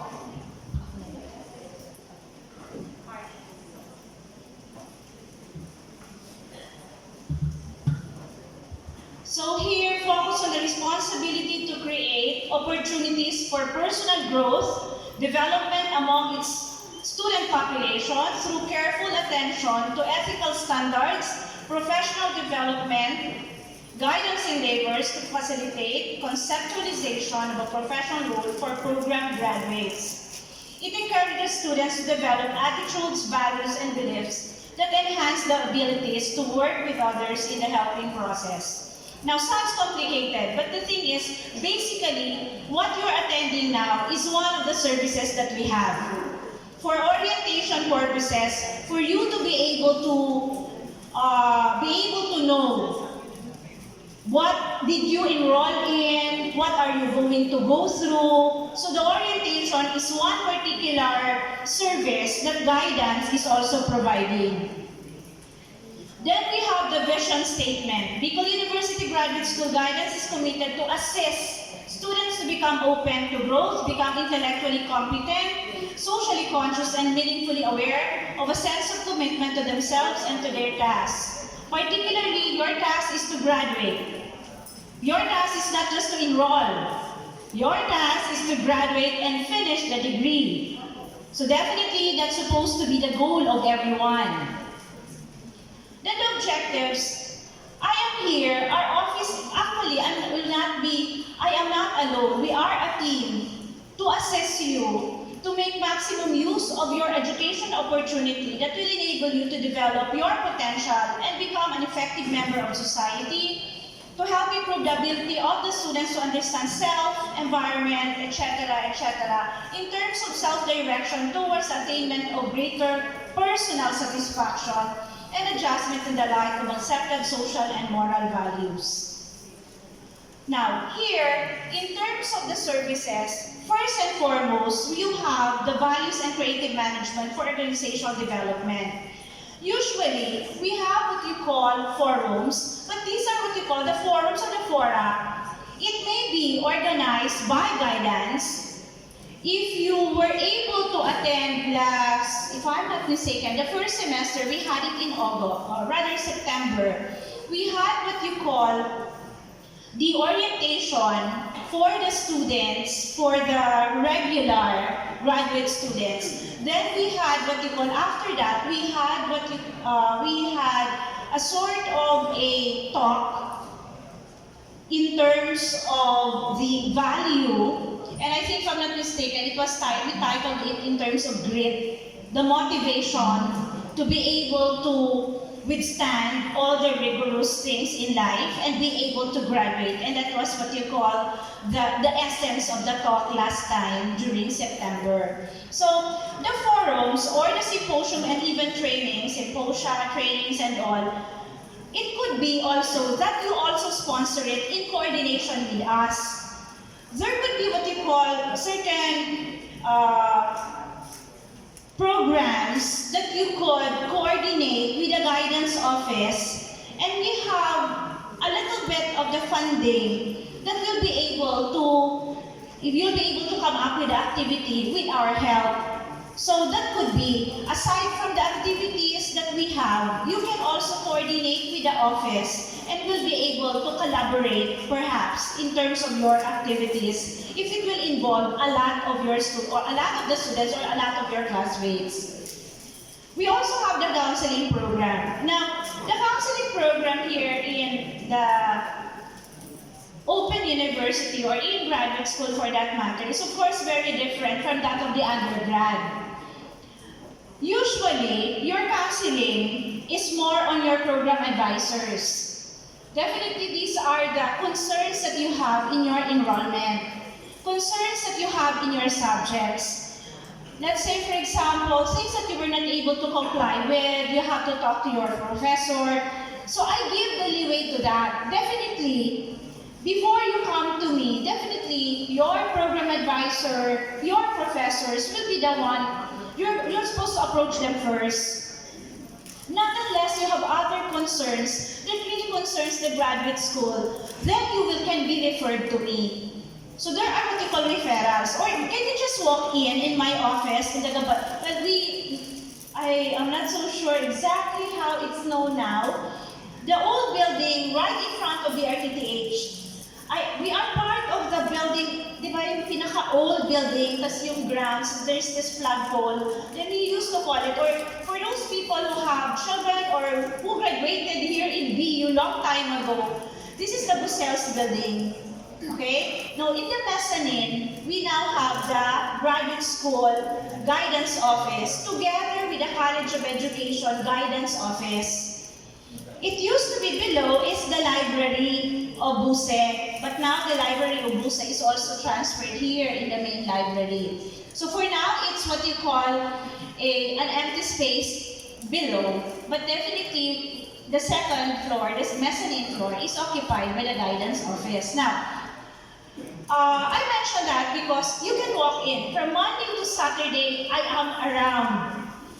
But the thing is, since I am also a faculty, well, you need to have an appointment, and we have the research assistant in my office, so you can just make an appointment if you like, okay? So if there are certain concerns that you would like, from the academic to the personal concerns, please feel free to visit the office. What are other things? If you have concerns on the testing program, the university has what you call the testing program. But this is for an additional fee. We have what you call the university psychometrician. So let's say, for example, you are DepEd teachers and you are required to undergo certain programs, or rather certain tests, psychological tests, and you are needing somebody to conduct it for you and so on and so forth, you can coordinate it in the university.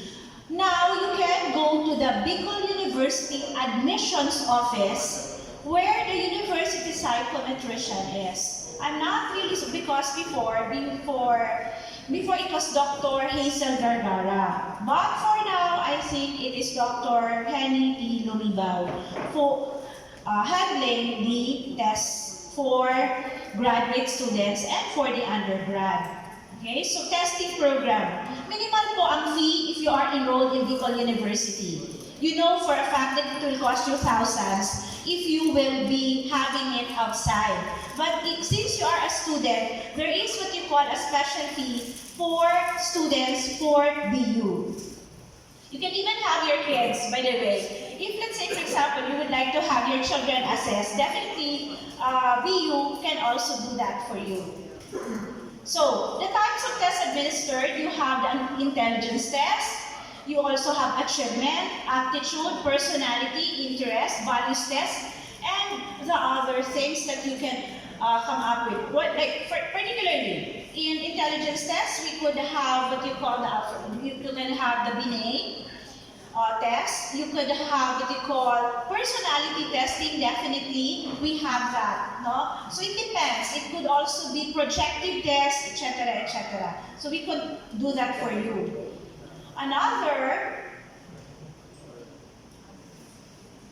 the placement service. Now, as mentioned a while ago, for the placement service, although the emphasis is on undergraduate, but what about if we have the annual job fair and you would like to attend? For those who are fresh graduates, would it be beneficial for you if you attend also? Yes. Are you welcome to attend? Definitely you are welcome to attend. Even if you are a graduate student, you can still attend the job fair. But aside from that, the immediate concern for placement service is the program that you are in. After the the first semester, or even after a few weeks of being enrolled, at times you would have certain questions on the program. What if I just shift to another program? Now you could refer to your program advisors, to your professors, and that is part already of the placement service. But what if you want to talk to us, the registered guidance counselors, for the proper placement, for your proper major? Yes, you can also do that. At times, what are the difficulty? Let's say, for example, dropping of a subject, what would be the consequences perhaps? So you could have what you call numerous people that you can approach. You can have the registrar, you can have your professors, immediate professors, you can have the dean of the OpenU, and so on and so forth. But if you would just like to talk to someone on a particular topic, please feel free also to communicate with us. Research and development, definitely your researches, if it is what you call for students and so on and so forth, you can also get in touch with us with that particular thing. And we also conduct our own researches. Then, for the graduate school counselors, so first, that's me, Professor Maria Elena C. Ahoro. Then we have Dr. Henny P. Lumibao, Dr. Maribel Nas, Dr. Campocos, Linda Campocos, Dr. Analinda Marceliana, Ms. Rosario Frick, and Ms. Maria Angela Paz. The two, Ms. Frick and Ms. Paz, are full-time counselors from Monday to Friday. The rest are faculty, rather, even Dr. Analinda Marceliana is also a full-time counselor Monday to Friday. Again, their office is with the office of the OSA, and that is with Dr. Nebles and Mr. Toga a while ago. For Professor Nas, Dr. Lumibao, and myself, we are in College of Education. Okay? So, Graduate School Guidance Office, may I repeat, counseling room is located at the mezzanine, used to be known as the Gabaldon Building in the College of Education. So, we also have, so in terms of teaching, what we have are, well, of course, the teaching effectiveness that you have to fill up. You need to fill that up when it comes to after every semester. So guidance activities that we have, so mostly orientation, symposiums, talks, etc. for the graduate students. So this was the LGBT talk before. Then we have also activities in terms of extension programs. Depends. The last extension program that we did was in terms of the disaster during the TV. That was last year. Now, the email address you have here, bugs-guidance@bicolu.edu.ph. Actually, I'm the only one who can open that particular email account. So please feel free to email if you have certain concerns, and I guarantee you that we will be able to answer you if ever that you have certain concerns. So I hope you don't, if you have questions, kindly just raise it later on, I think, in the open forum. With that, thank you so much.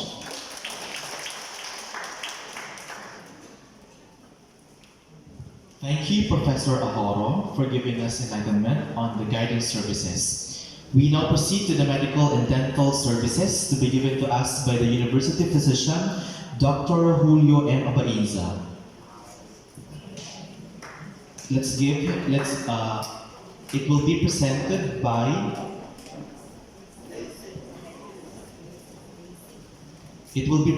by Mrs. Daisy Magallanes. Let's give her a big round of applause.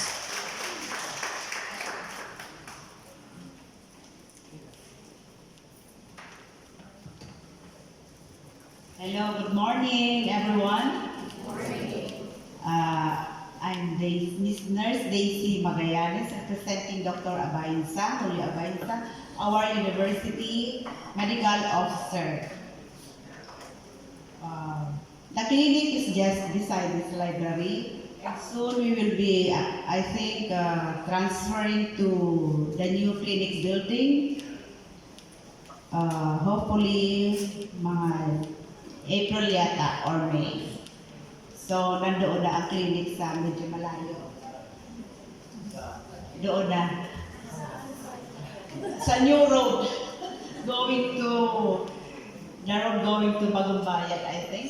This one. So, pag maghanap kayo ng clinic, baka hindi na dito by April or May, papunta na doon. Siguro sarap itong mga open U, hindi pa sila nag-undergo ng medical certificate, but they enrolled na ba sila?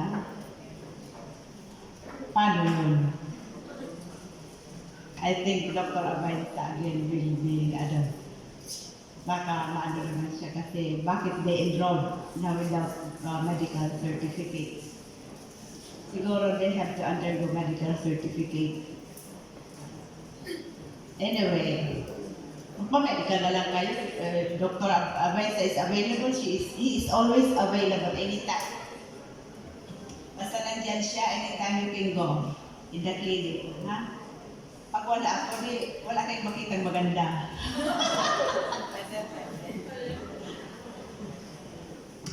Okay. When to avail of the services? Monday to Friday.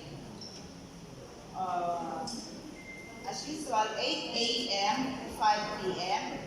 Saturday, 8 to 12 for the graduate school. An 8 to 12 na schedule. Half day lang po kasi paghapon mo lang overtime. Overtime ka. Who may avail of the services? Of course, the students, view, personnel, and even non-view personnel. We are accommodating passers-by patients. They are always accommodated in the clinic, kahit hindi view, students, and personnel. They are all welcome. Okay. Ito po ang mga services ng Bicol University Health Unit. Number 1 is medical consultation and treatment. Dito po sa medical consultation and treatment, anytime you can go to the clinic, you can visit us for your any health problems. Basta yung gamot, bibilhin ninyo.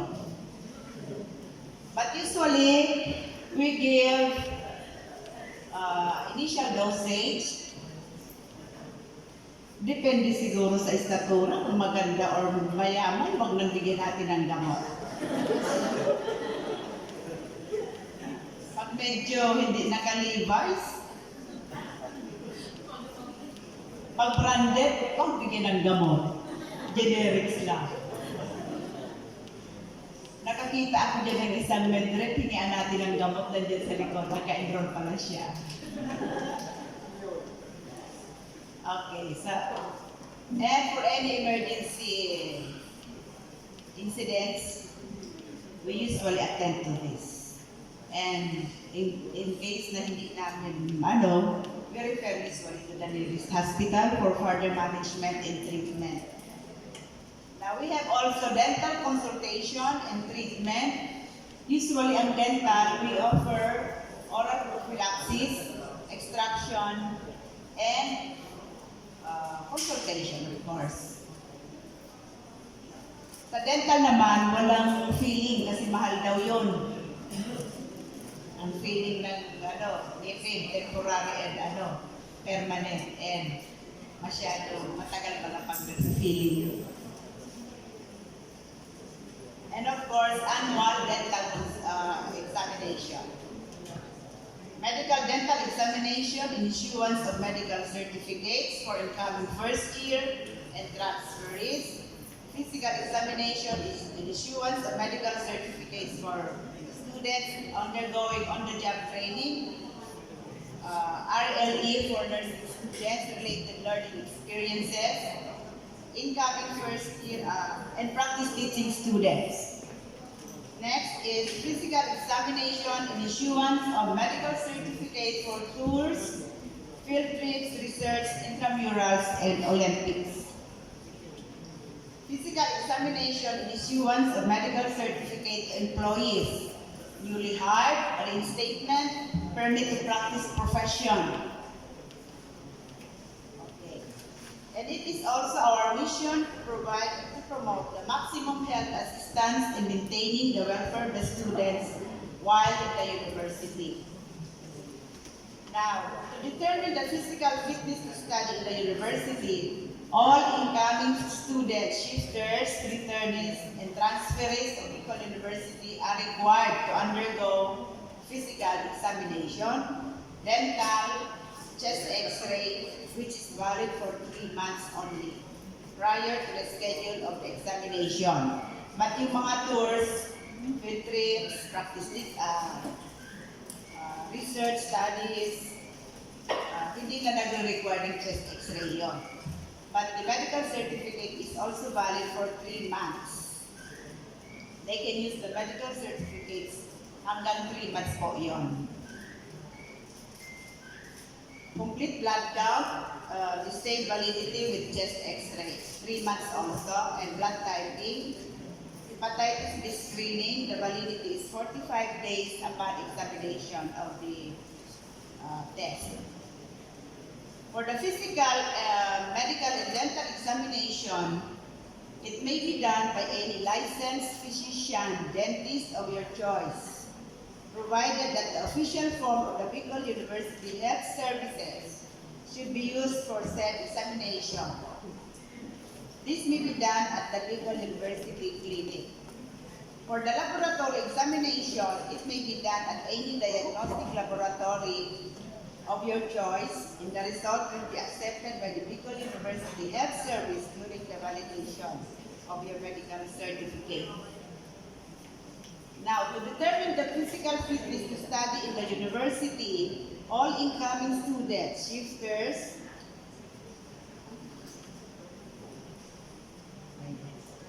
for physical examination pala, you may download, kasi online na ngayon yung one, download BU-F-UHS-05, the student health record form at bicol-u.edu.ph under quick links. That's for downloads Bicol University Health Services.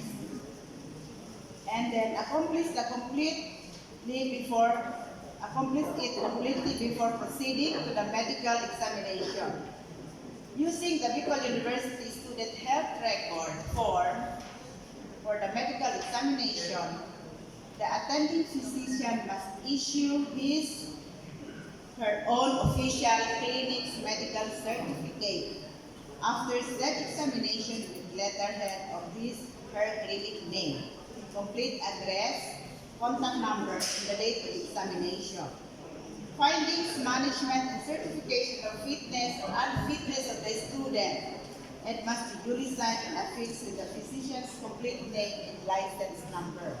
To determine also the physical fitness,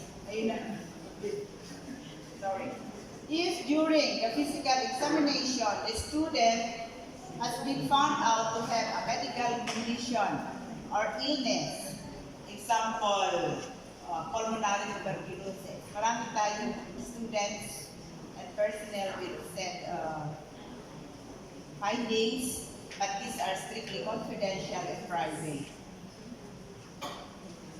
Of course, it will need treatment, prompt intervention is required, and example for these medical conditions are also heart diseases, mass in any part of the body, and others. This should be referred to a specialist also. A certification of fitness to enroll must be issued by the deceased specialist and is a requirement for validation at the Bicol University Health Services. Now, during the validation at the Bicol University Health Services, the student with medical illness condition should be accompanied by a parent or a guardian. Pero kayo, sa graduate school, hindi naman kailangan ng guardian or parent. Only for the undergrad. Now, for dental examination, we download BU-F-UHS-21 individual dental health record form at bicol-u.edu.ph under quick links. Form and downloads Bicol University Health Services. The same accomplish the form, the dental examination form using the individual dental health record form, and the dentist must fill up the dental chart with his or her findings and must sign and affix the complete name and license number at the back of the form. Any findings in the physical examination will not hinder the student from his or right enroll. Kasi may mga narinig kami dyan na bakit daw nakakalusot sa medical na may sakit daw yun. Ang estudyante, bakit daw nakakalusot yung estudyante naka-enroll. However, at the time of the examination of the student, there was no symptoms presented. So, she or he is physically fit to enroll. Kasi kung medical ka nun yan, pag pulasang sa clinic, nasingkong ka baga, o natumba ka, or wala kang ginagawa. Diba? Kasi nga, nakalusot. Kalusot niya din Dr. Apay, sapit pa indorneso, so akin na maido pala niya yung mass sa brain, example. Ang pag-physical exam ni Doktor, wala man nakitang symptoms. And the student is very much, healthy and physically fit, asymptomatic.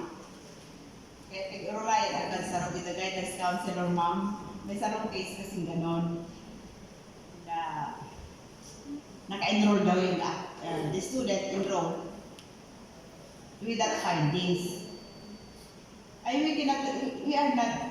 We should not refuse any student, di ba? Kaya ganon na lang, in-explain na at the time of the examination with the doctor, no presenting symptoms presented. In case of pending fitness clearance from other health facilities, it is strongly advised to consult the Bicol University Health Services physician for further validation. O yan lang po kasi sinay na ako, pumundo na ako.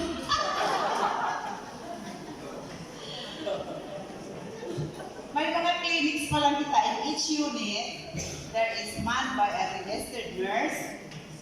But in Bldg campus and East campus, wala tayong nurse. Kaya siguro dapat i-open na ang nurse kasi walang nurse doon. Walang nag-a-apply. Tama daw si Bldg. There is only one job order. But he is also a registered nurse. Kami naman dito sa main, tatlo kaming nurses dito. Isang dalawang dental aid, isang job order. And don't forget, our university health medical officer is Dr. Julio Abainsa. Madali na mag-retire. Kaya dahil na mag-retire, nalibong na siya. Okay, thank you very much, and after the best medicine. Thank you.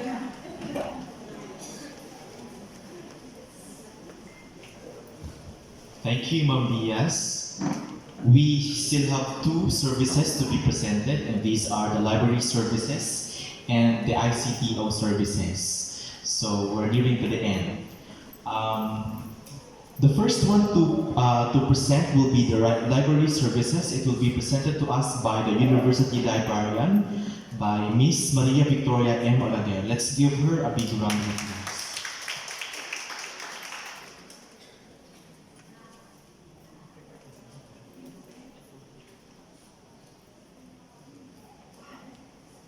Good morning. By the way, I'm not Mrs. Bldg.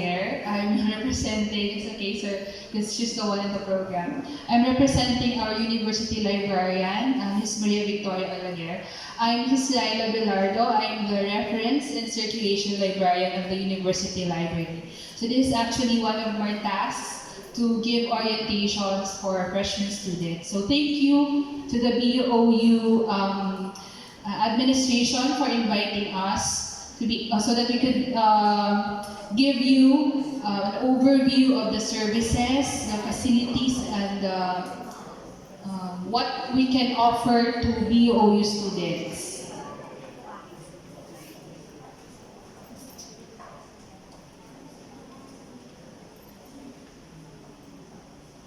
Okay. So my presentation will cover a brief overview of the library system, particularly the university library, because we also act as the graduate school library. The resources, particularly, are digital resources, which would be very useful to you, considering your mode of learning. The policy specific for OU students and details also on how you may reach us. So the library system is composed of 8 libraries. We have one for every satellite campus. So we have in Tabaco Campus, East Campus, Bucaf, in Binobatan, Bldg, and even in Gubat Campus in Sorsogon. And in the University Library, we have the newly established College of Law Library and the Health Sciences Library for the College of Medicine and College of Nursing. Dito po sa University Library, we also house the collection of the former College of Education Library and the Dalaga Campus Library for the College of Business, CBEM, and College of Social Sciences and Philosophy. And later, the elementary and the high school libraries will also be transferring. They will be occupying the first floor. That's why po the thesis section was relocated to the 3rd floor. Next po. So, I will be, the following slides will show you the sections and the resources for every floor dito sa University Library. So on the first floor, the first thing you'll see syempre upon entrance is the security desk. So you will be asked by our security guard to present your library card or your BU student's ID for security purposes. And then you will also find the reference and information desk. It's open Mondays to Friday, Saturdays, 8 o'clock to 5 p.m. So that's where you will request for your clearance and application or validation of your library card. You also have in front of the desk is the charging area, the designated area for charging your laptops. Laptops lang po, hindi pa po kasama yung ibang gadgets. And also, we opened recently a small discussion area to accommodate groups of students who would like to have an area where they can talk for academic discussions. So, sa tabi po siya ng reference desk.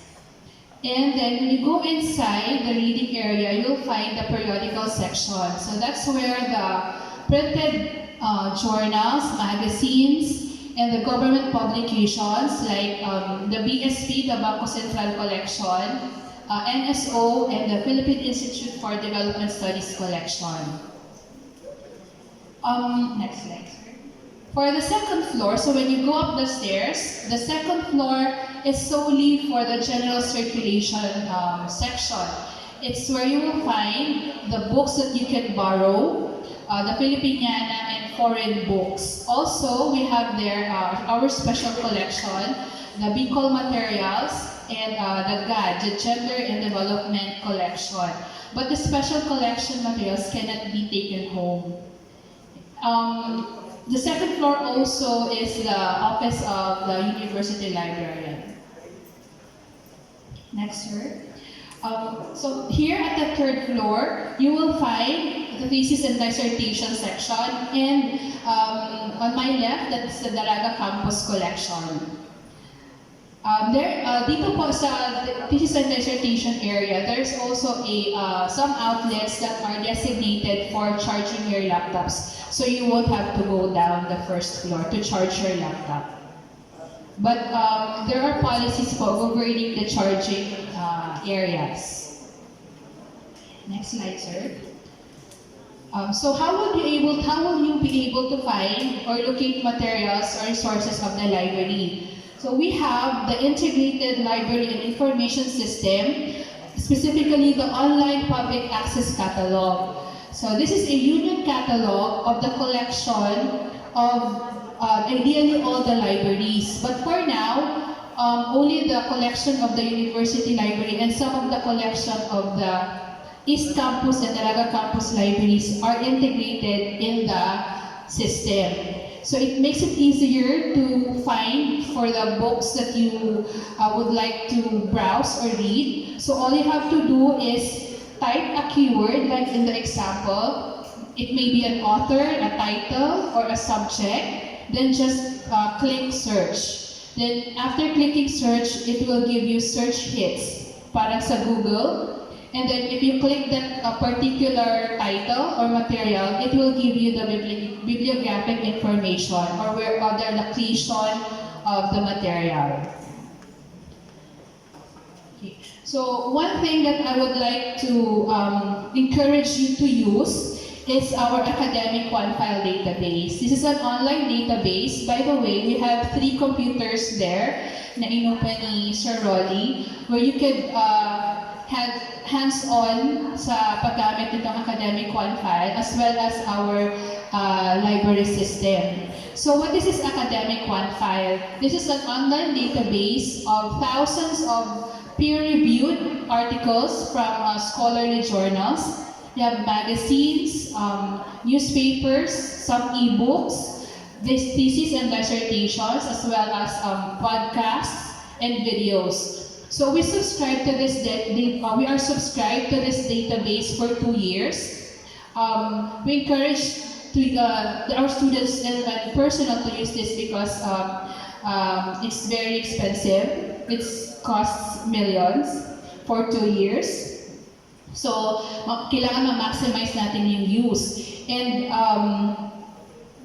how do you navigate the system? So the URL is posted there, and it will take you to this homepage where you have to put in the password. The password is wonderful.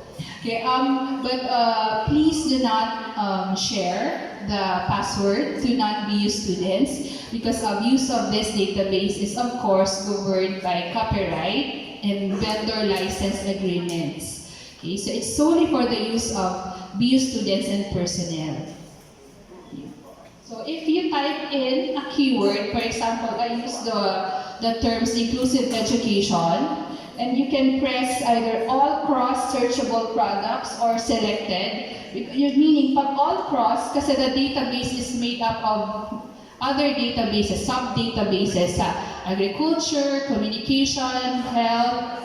So if you choose all cross, the system will search those keywords across all those databases. So for example, inclusive education, next sir, will give you these hits. So merong magazines, academic journals, books, and news. Okay, so just click kung anong source material that you would like to see. And if you click, for example, yung nasa top hit niya na experts call, for example, next sir. Next slide, sir.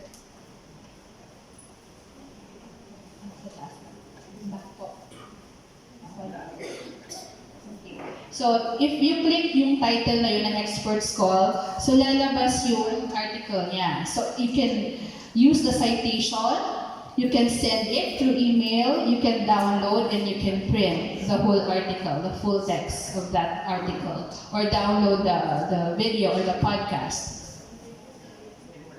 Okay. So, later on po, you can try it on dito sa computer terminals na inopen ni Sir Rolly. Okay.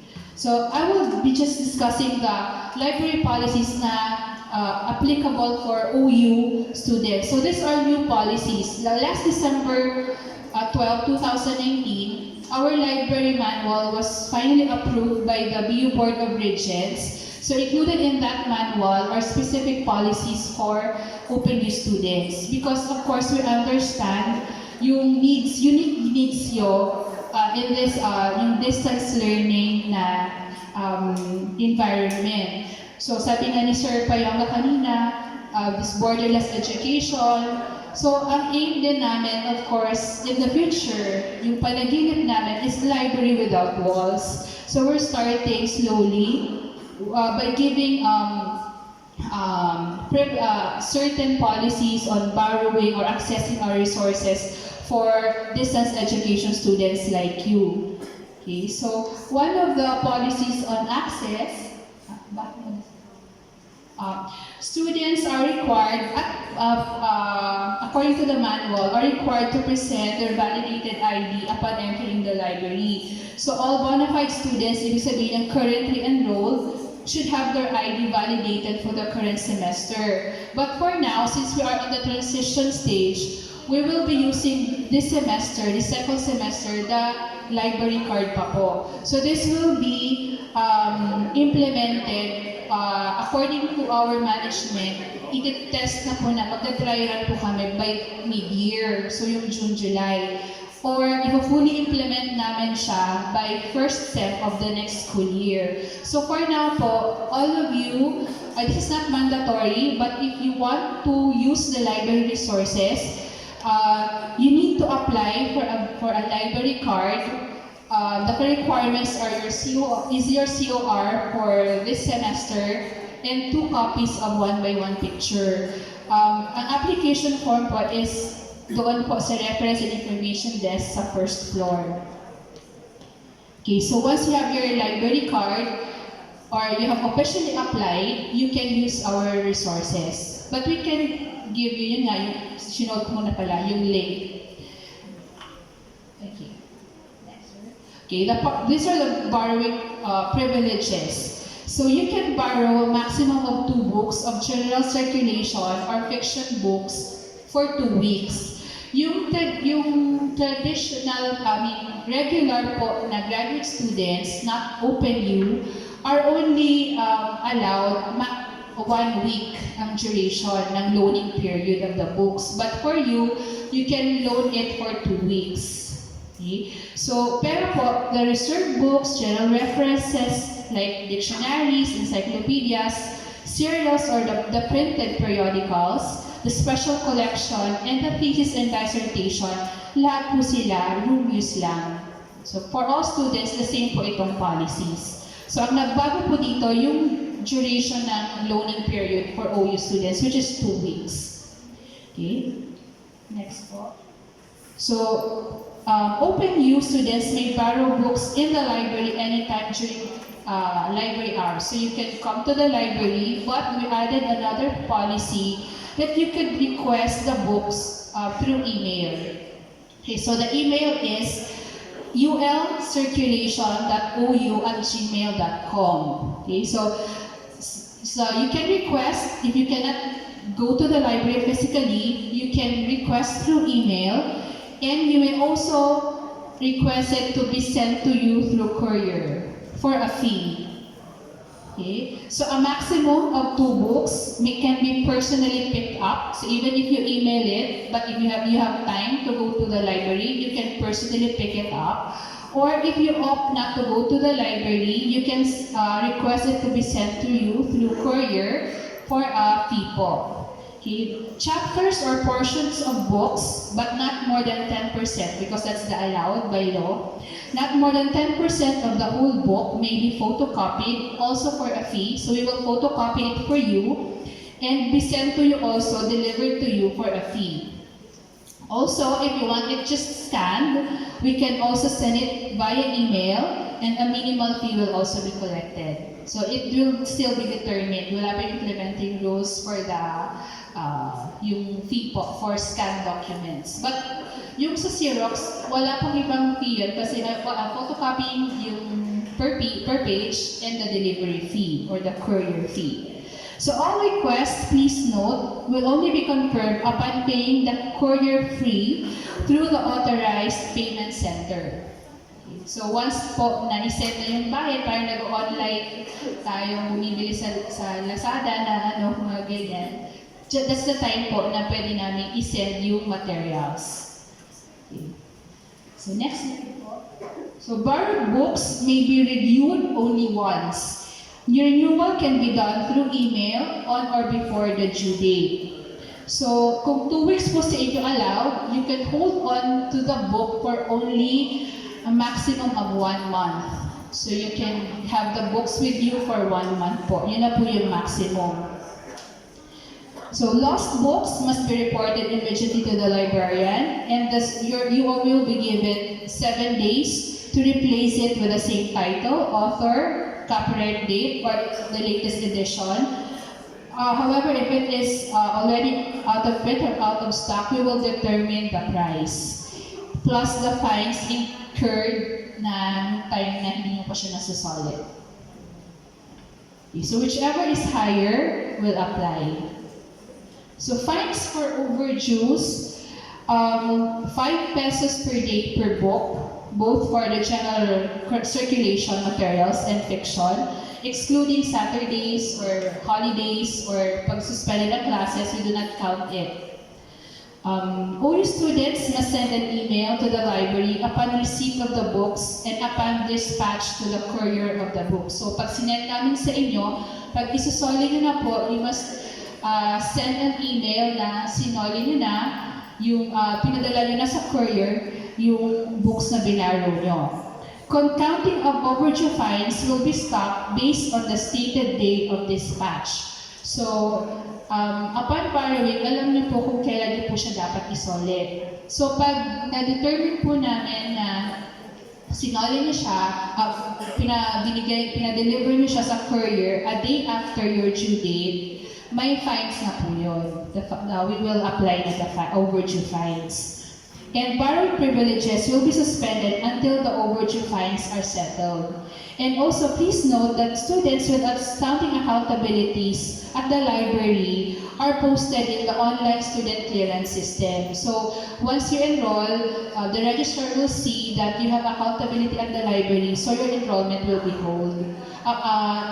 Unless mabayaran nyo na po or masettle nyo yung accountability nyo sa library. And also, we give a copy to the college registrars of the students with accountabilities every semester.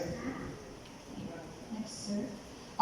Concerning clearance for a request for academic records, honorable dismissal, graduation or enrollment, or if you are a returnee, students requesting for clearance must present their ID or their library card and or their COR.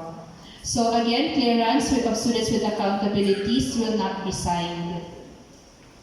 Other policies, those who are currently enrolled for the semester or the mid-year, who wants to use the resources of other libraries, for example, you want to go to Manila or other libraries here in Albay or in the region, you can ask for a referral letter from us. Dun po din sa reference desk sa first floor. But if you are not enrolled in the current semester, but you wish to research dito, for instance, sa thesis and dissertation natin, or you want to use the resources of the library, but you are not currently enrolled, you will be classified as an outside researcher. So outside researchers or external researchers, ito po yung mga non-BU students. So you will be qualified as an external researcher and you will be required to pay the corresponding researcher's fee, which could be per day, per month, or sa buong semester. May corresponding fees po yun. Okay. So, these are the ways on how you can reach us. We have our website. It's connected to the website of Bicol University, yung bicol.edu.ph. Just click the e-library link found at the bottom ng homepage. You can also find us in Facebook. It's Aklatang Universidad ng Bicol. Be one of our friends. Like our photos. Be updated. We post updates and announcements. Then you can also send us an email.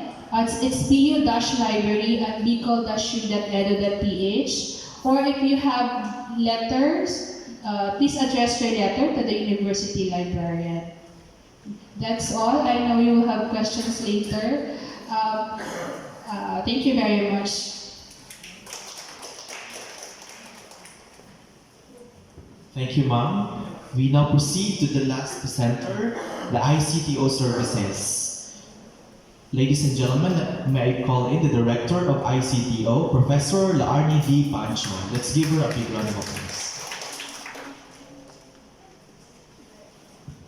Thank you.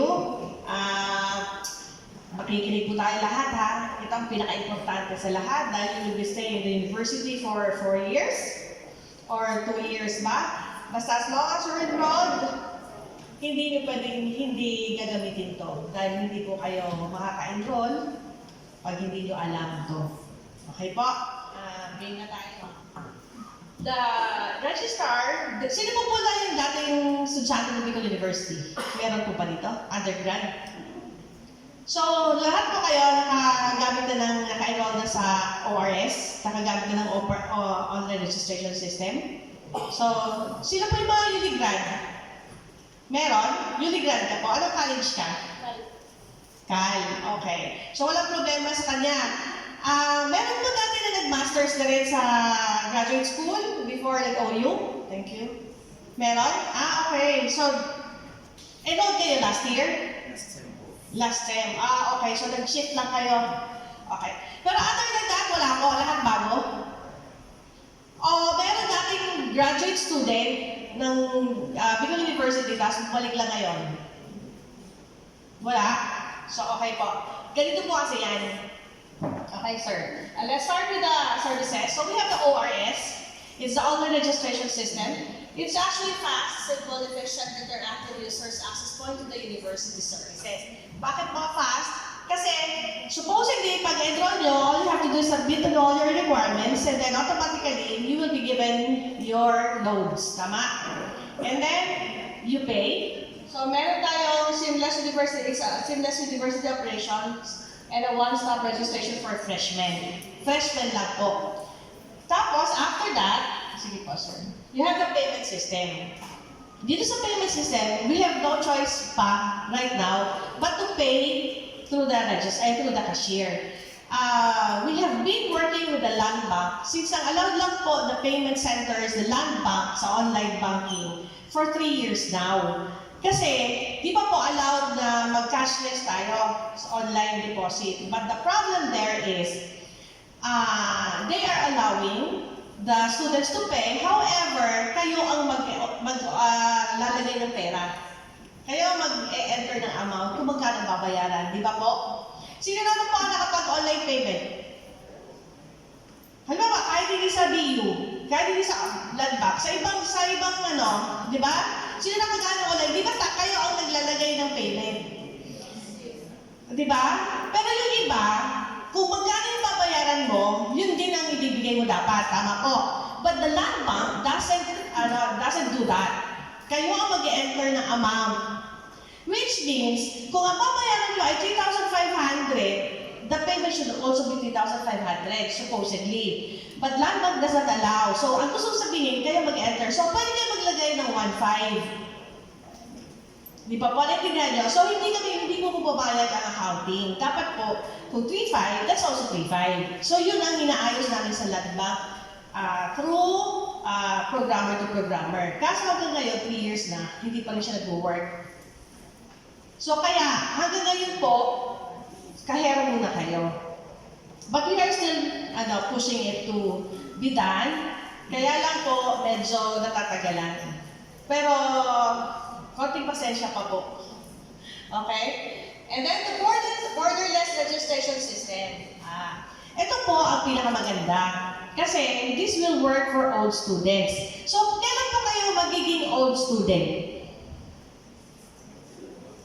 Sa second sem. So, first sem kayo, di ba second sem kayo supposedly? But since enrolled kayo pa lang, old student kayo by next sem. So, pag old student po kayo, and you are a regular student, you can enroll online anytime, anywhere. Yun po ang pinaka-importante dito. Hindi nyo na kailangan pumunta ng Bicol University just to enroll. However, may mga requirements lang. Dapat regular students kayo. Malinaw po. Then, you have the online clearance system. Dito po, ang ginagawa namin, para hindi kayo pipila, everyone is cleared. Para wala pong problema, di ba? Kasi mahirap kung, di ba, ang nangyayari is, pipila ka para lang magpa-clear, tapos yun naman pala, wala ka naman talaga problema, kasi bayad ka. So, this time around, balik na rin natin. So, all of you are cleared, except for those who are not. So, sino yung gagawa nun? Employees ng university. Like, kahera, dahil hindi kayo ay accounting, dahil hindi kayo bayad, may utang kayo, automatic, hindi po kayo makiklear. Hindi kayo makakapag-enroll. So, kahit pa naka-online kayo, hindi po kayo ma-enroll. Next one is the online teaching evaluation. Dito po tayo. Kasi lagi namin kaaway ang estudyante dito. Ngayon po, since you're already a student of Bicol University, everyone or all students are required to evaluate their faculty every semester. So that means po, if you did not evaluate, you are not allowed to enroll. Hindi na po ito mano-mano. Dati si guidance counselor nahihirapan. Pero ngayon po, hindi na po siya mahihirapan. Kaya tayo na pong dalawa mag-aaway. Kasi po, kahit po anong gawin nyo is already a requirement of the system. And when is the evaluation open? Say 2 weeks after the midterm exam and closes 1 week before the final exams. Ulit po tayo. Kailan po open ang evaluation?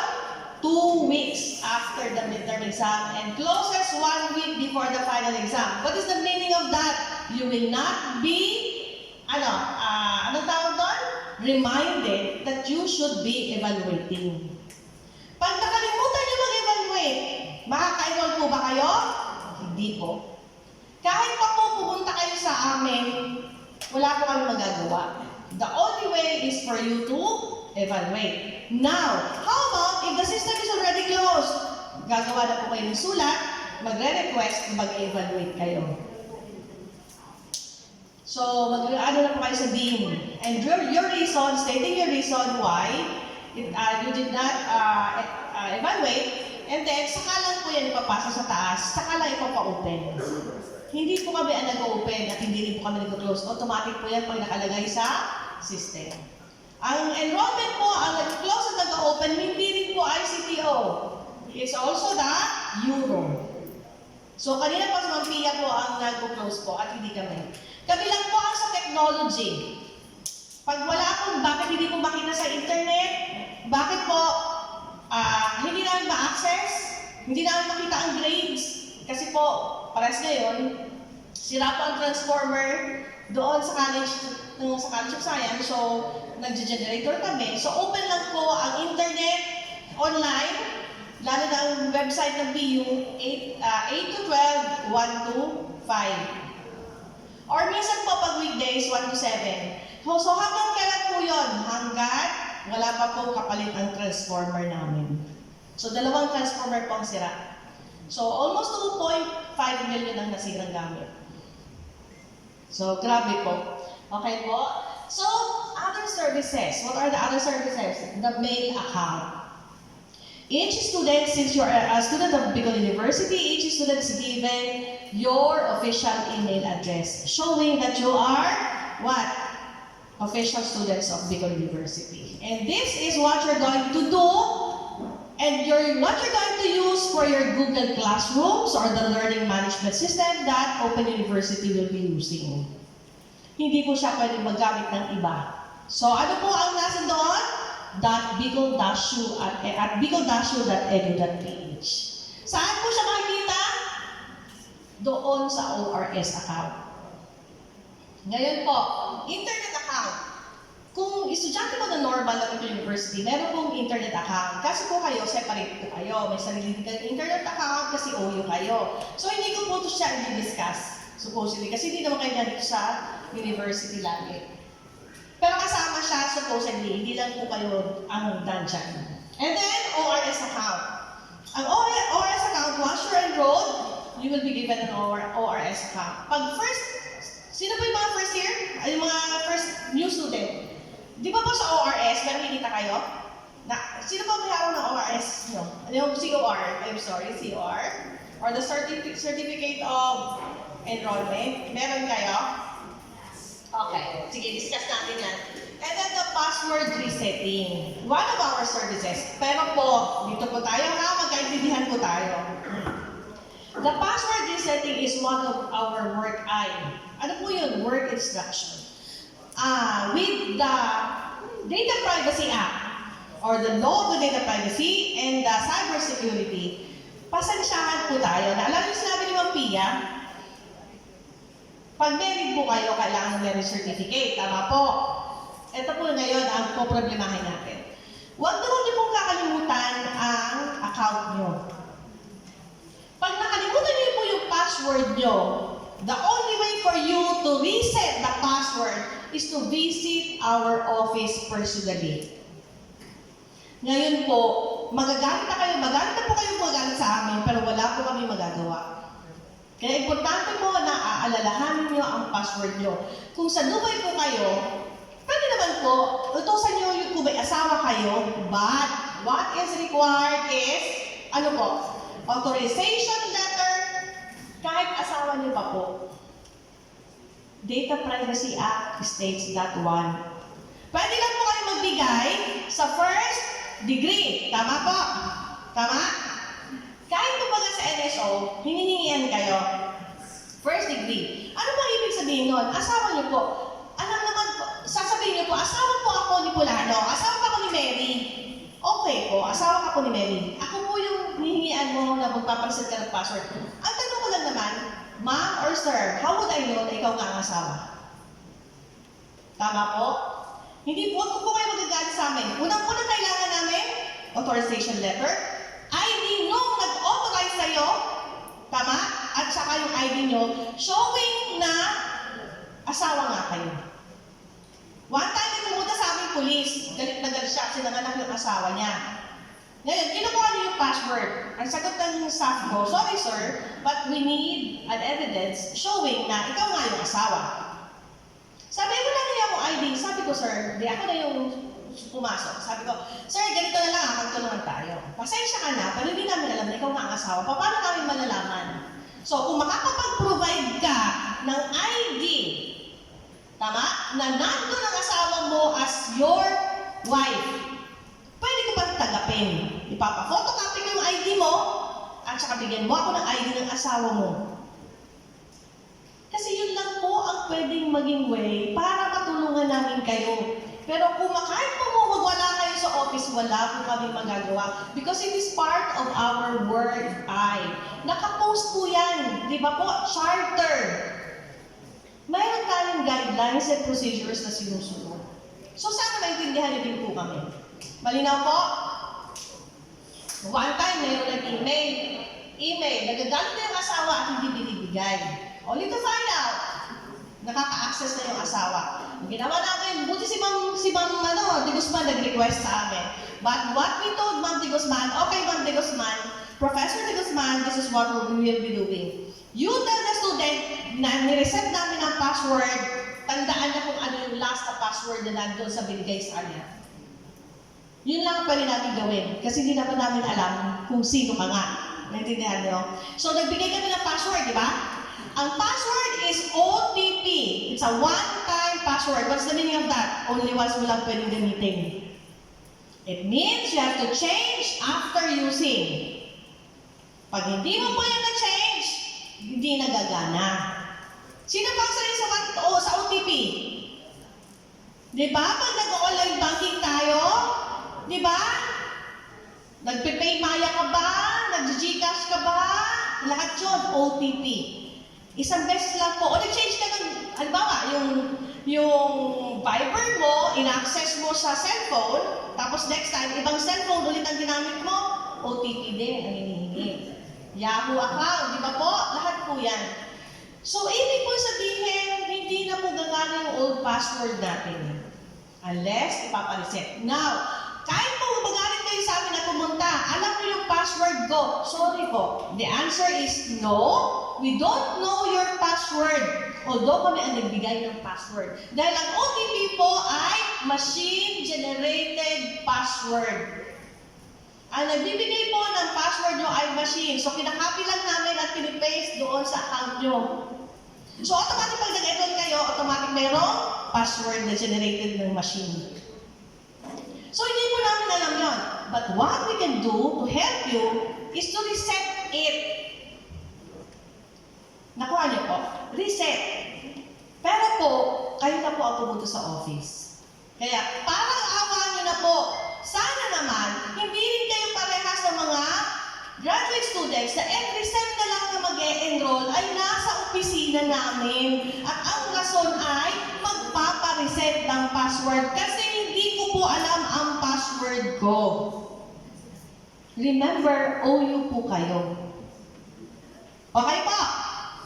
Nako, alam niyo ba, ang pinakasakit na ulo ko ay hindi undergrad, kundi grad students. Promise. Lalo na po yung, lalo na po yung mga supervisors, superintendents, mga principals, na inuutusan yung mga tao nila para i-enroll sila. Sorry po, but with the Cybersecurity and the Data Privacy Act, that is not anymore allowed.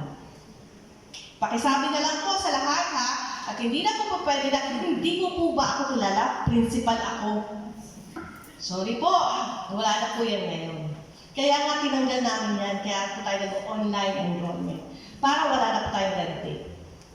Okay po? And please do not give your passwords to your classmates also. Next. Okay. So, the first thing that you're going to do after this orientation, visit the website. Sabi ko po, right now, open lang siya 1 to 5. So, pag nag-lunch na po, sarado po kami. Kasi mag-shutdown kami na generator. Okay po? So, you will be accessing all of this. Kahit alin po dyan. Yan po ang student center. Lahat po yung servers. Kahit po alin dyan, i-access nyo po. Kailangan po ma-memorize nyo yan. Kasi po, sa gagawin, sa araw-araw na gagawin na mahal ng Diyos, habang kayo estudyante, pwede nyo i-access yan. Bakit po? Ano ang makikita nyo dyan? Okay po, game. It's a one-stop, it's a one-stop system for enrolling, updating of personal profile, information, checking of assessment, kung magkano ang babayaran nyo, printing of COR, anytime, anywhere with internet. Yan, COR tayo ha, printing. Pero po, ma-issue po tayo dyan. Mamaya sasabihin ko sa inyo. Now, it saves time, money, and resources. Next, sir. Thank you. Ayan po. Pag-enter mo po doon, paka-enter mo, ito po yung lalabas. Tinat ko yung my.pico.edu.ph sa browser, ito po yung lumabas. So, welcome. Nasa ORS na po kayo. Okay, sir. Next po. Ayan. Pakibalik po. Sir. Nakita niyo po, student number. So, importante po yung student number nyo. Pag nag-shift po kayo, dapat hindi mag-change ang student number nyo. May ano po yan ha, may effect. Why? Basta Bicol University kayo, kaya kung mapapansin nyo, dapat isa lang dapat ang student number. Kasi pag nag-shift po kayo, dapat hindi magpapalit dahil ang record nyo ay huhugutin lang. Pag nagpalit po kayo ng student number, ma-effect po yun. Mahuhugot pa yun sa dati mong records? No. Unless na i-link po yun. So magkakaproblema po tayo. So tatandaan nyo rin po yun ha. Next po, password nyo. Okay, ito yung lalabas. Sino po yung nakikita nyo? Okay, si Dr. Arnulfo Mascareñas, the current president or the 8th president of Bicol University. Welcoming all of you. So malalaman mo na ikaw nga yan, doon sa side. Ikaw yon, pangalan mo, apelido mo ang nakalagay. Okay po? Then, next sir. Ayan. First that you're going to do sa account, update your student profile. Ano po yung sinabit nyo na nag-enroll kayo? May transcript of records pa kayo binigay? Ano pa po? Pero may pinilapan po ba kayo napakahabang papel? Ano yon? Sa guidance. Meron kayong pinilapan nung nag-enroll kayo? Ano po? Ano po? Admission slip. Admission slip. Pero, pag ano kasi yun, sa admission kasi yun, para ma-admit kayo, di ba? But, admission, supposedly, dadaan kayo sa admissions office. Dumaan po kayo sa admissions office? Hindi na? Di ba hindi? Diba? Sir, dumaan ba sila sa admissions office or sa graduate school na? Sa graduate school. So, walang record sa inyo ang admissions office. Tama, sir? Okay. So, ang mangyari po, dito, since wala naman kayo pinalapan sa registrar mismo, but admissions office, admission yung siniform na sinasabi ko, i-update ko po yung profile nyo. Ano ba i-update nyo dyan? Yung mga nan. Yung mga nan dyan. Kasi, ano ba yung nan? First nationality kayo maglalagay, and then date of birth. Ang date of birth, bakit nakabilog? Wala po. Bakit? Nag-submit kayo ng birth certificate. Diyan po makikita, malalaman kung nagbuti ka mo ba ko. Okay po. Then next is the place of birth, tapos yung parents, lahat po yan na-record. Now, after that, isang beses mo lang gagawin yan. Pagkatapos po yan, i-update ko na lang every now and then ang personal information. Bakit po personal information namin i-update? Kasi pwede nagpalit kayo ng bahay, ng tirahan, pwede nagpalit kayo ng cellphone number.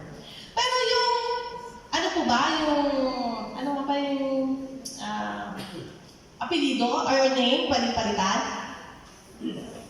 Pwede po ba palitan ang name? Ay, ang family name? No.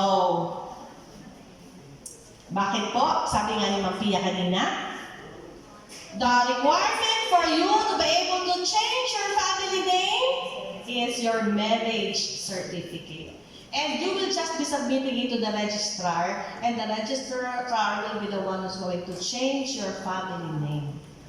Kaya pag wala pa magbibigay, hindi po, napapalitan yan. Kaya nga, updating lang po tayo. Ang parents mo ba pwede palitan? Sabi ng iba, pwede daw, kung magpapaampon ka, no? Pero sa tandaan nyo lang yan, hindi na kayo magpapaampon. Di ba? Nasa age na po tayo. Okay po. Next po, lahat po ng records nyo, hindi pwedeng i-release. Sa Data Privacy Act po, dapat, lalo na po above 18 or 18 years old, even the College of Law, hindi po pwede mag-enroll ang parents. Hindi nga po pwede humingi ng grades ang parents. As a proper age na po. Gaya kung hihingi pa po kayo, kailangan po ng authorization letter coming from the student. So, sa Data Privacy Act po yan. So, malinaw ulit tayo ha. Wala kaming pwedeng i-release, kundi sa tao mismo. Pwede sa first degree, sa asawa nyo, sa nanay nyo pa, may required po na ebidensya na ipapakita para may bigay po namin. Malinaw po? Yes, sir? Now, what are the possible errors to be encountered when enrolling? Sa self-enrollment na tayo ha. Every SEM, you need to update your personal profile. Sabihin na natin nakapag-update na kayo. Pero hindi pa rin kayo maka-enroll. Ano ang possible? You have to update your browser po. Parang cellphone lang. Di ba po ang cellphone lagi nag-update? Pag hindi nyo po in-update, may choice po kayo, tama? Na hindi update. Pag hindi nyo in-update, gagana pa rin naman siya. But there will come a time na hindi na siya gagana kasi kailangan talaga siyang i-update. Ganito din po ang mangyayari. Saan kayo pwede mag-enroll? Cellphones, as long as it's smartphones and connected sa internet, pwede po kayo mag-enroll. Pwede kayo mag-evaluate. Malinaw po? Sige po, sir. And procedures on how to enroll can be found at bldg.edu.ph. Ito po ang official website ng Bldg University. Bakit po bldg.edu.ph? Bldg stands for Bicol University. Edu stands for it's an educational institution. And .ph because that university is in the Philippines. And student portal. Click mo lang po. Next, please. Okay. During enrollment, ito po ang iintindihin nyo at i-memorize. Kailangan po, bago kayo mag-enroll, meron kayong advising slip. Galing sa advisor nyo. Otherwise po, pag nagbayad kayo sa kahera, hindi kayo papayagan, babalikin po kayo doon sa advisor. Kasi po, ang ebidensya lang ng kahera is yung advising slip at hindi naman niya kayo kilala. Marami po kasi ang nasa history na, hindi ko lang alam dito pero pag-uusapan niyo yata yan mamaya. Pero marami ang estudyante na nag-enroll na hindi naman dapat nila i-enroll ang subject na enroll nila ang nabayaran na. Lalo na sa graduate school. So, dapat po advising slip. Alam ng prof nyo kung anong mga i-enroll na. Baka mamaya, mali na po yung linya. Ha? Ano po. And then, you have to double check the subjects being enrolled and make sure that the subjects are listed in the advising slip signed by the respective advisors. Now, otherwise po, agawan po ang subject. Tama po? Ay, hindi pa pala nyo na-experience yan. Once po na nag-open ang enrollment, second sem, pero kayo na yan. Yung mga old po, lalo na undergrad, agawan po tayo ng, lalo na sa graduate school, pero mag-iiba. Kasi sa graduate school, halimbawa po, statistics ang subject nyo. Kaagaw nyo po halos lahat sa statistics. Unless otherwise, there is a subject separate for the OU students, for the statistics alone. But just imagine, 200 kayo ngayon. Lahat kayo mag-take ng statistics. So, ibig sabihin, allowed lang sa isang section ay 35. So, ilang sections dapat? Tapos ang open lang ay 2. Doon lang makakapasok, 40 or maximum 40, 80 lang. Or 70. So, sino ang paunahan po tayo niyan pag-enroll? Malinaw po. Ngayon, ang rule, once na naka-enroll na po, once na po nakuha nyo yun, hindi pa kayo sigurado kung yun nga ang gusto nyo nakuha na subject, pero nasa advising slip nyo, and you want to hold on that subject. Save mo lang. Save po ha, huwag submit. Kasi, pag sinave nyo po yan, yung slot, save sa inyo. Pwede nyo pag bukas, kinabukasan, nandiyan pa yan sa inyo. But, once submitted, enrolled ka automatic. Ang may difference po yung dalawa. Ngayon, pag naka-enroll ka na po, na-submit mo yon at gusto mo magdagdag ng isang subject, 2 dapat ang subject ang kunin mo. Di ba may 6 lang na allowed pag government, di ba? Or 9. Nag-decide ka na mag-add, gusto mo gawing 3, makakapag-add ka pa ba? Hindi na po. Hindi ka na po makakapag-add. 2 options. 2 options ulit. Purge, pupunta ka sa registrar para lang ipa-delete ang enrollment mo. But remember, once deleted, yung slot na naka-reserve sa'yo, wala na po yun. Second, enroll mo yung subject na na-save mo, na-submit mo, then you wait for the end of the enrollment until such time na pwede na mag-add ng subject. Ang problema mo lang doon kung meron pang slot. Ayun po. Okay po. Alam ko hindi pa kayo interesado kasi hindi pa nangyayari sa inyo. Pero sa second set po, wala na akong time para mag-discuss nito sa inyo. At alam ko, magagaan kayo sa amin. Kasi may experience nyo na yan. Okay? Kaya if you are not sure, do not save the registration. Parang, di ba, parang, ang difference lang nun, pag na-reserve na sa iyo yun, just log out. Just log out. Kung gusto mo ma-reserve sa iyo yung subject. Tapos kinabukasan, isip ka ulit, ano pa ba idadagdag mong subject? Nakausap mo si Dr. De Guzman, pwede ka mag-add ng isa pa, balik ka, open mo ulit, mag-login ka, hindi mo naman siya na-submit or na-save, di ba? Pero pag-click mo, nandun pa yung dati mo. Then add ka ulit. Pero once na-submitted na siya, no more. Dalawa lang option niya. To go to the register, let it either be deleted or purged, then re-enroll. Or, hintay ka, bayad ka, ulit. Pag hindi mo kayo sigurado na kabayad na kayo, nako, ang reimbursement mo matagal. Malinaw po. So, mag-isip-isip muna tayo. Next, sir. Okay. So, balik na tayo doon. Ano po yung nandun sa ORS nyo na account? First, accounts. Di ba sabi ko kanina? Yes, sir. Ayan. Supposedly, pag open nyo, ay makikita, internet account kung undergrad students kayo. Pero pag hindi po undergrad, wala po kayo, sa graduate school meron. Pero kayo po, na OU, wala. Dito kayo sa kanila, separate kayo, hindi kasi kayo sa amin. Now, the second one is the email account. Ayan po. Makikita niyo po yan. So, hindi nyo na po kailangan pumunta sa office para lang hingiin ang email account nyo. Nandiyan din po yung password nyo. Okay po? Lalo na po sa OU, required kayo sa Google Classroom kay Dr. Pascarillas. Ang hinihingi ay email. Malinaw po? Next. Ayan. Ito po yung COR nyo. Saan makikita yung password? First time enrollment. Ayan po, di ba? Official receipt, validated. Ipapavalidate pa po kayo. And then, the college register. Nakita niyo po yung bilog na yan. Ang COR po can be printed anytime, anywhere. Sabi ko po kanina. But, kung sino po ang nag-print, nakalagay din po. Kasi po, may log trail tayo. Every time you open your account, may log trail tayo. Alam namin kung kailan nyo in-access, alam namin. Pero hindi ko naman, huwag po kayo mag-alala. Kasi hindi naman po yan ang araw-araw na ginagawa namin sa office. Ang bantayan kung ano ginagawa nyo. If worst comes to worst lang naman. Naintindihan niyo po. Pero ang sinasabi ko lang ay meron tayong log trail. Malinaw po. Ayan po. Kung sino mo nag-printed by at end yung date.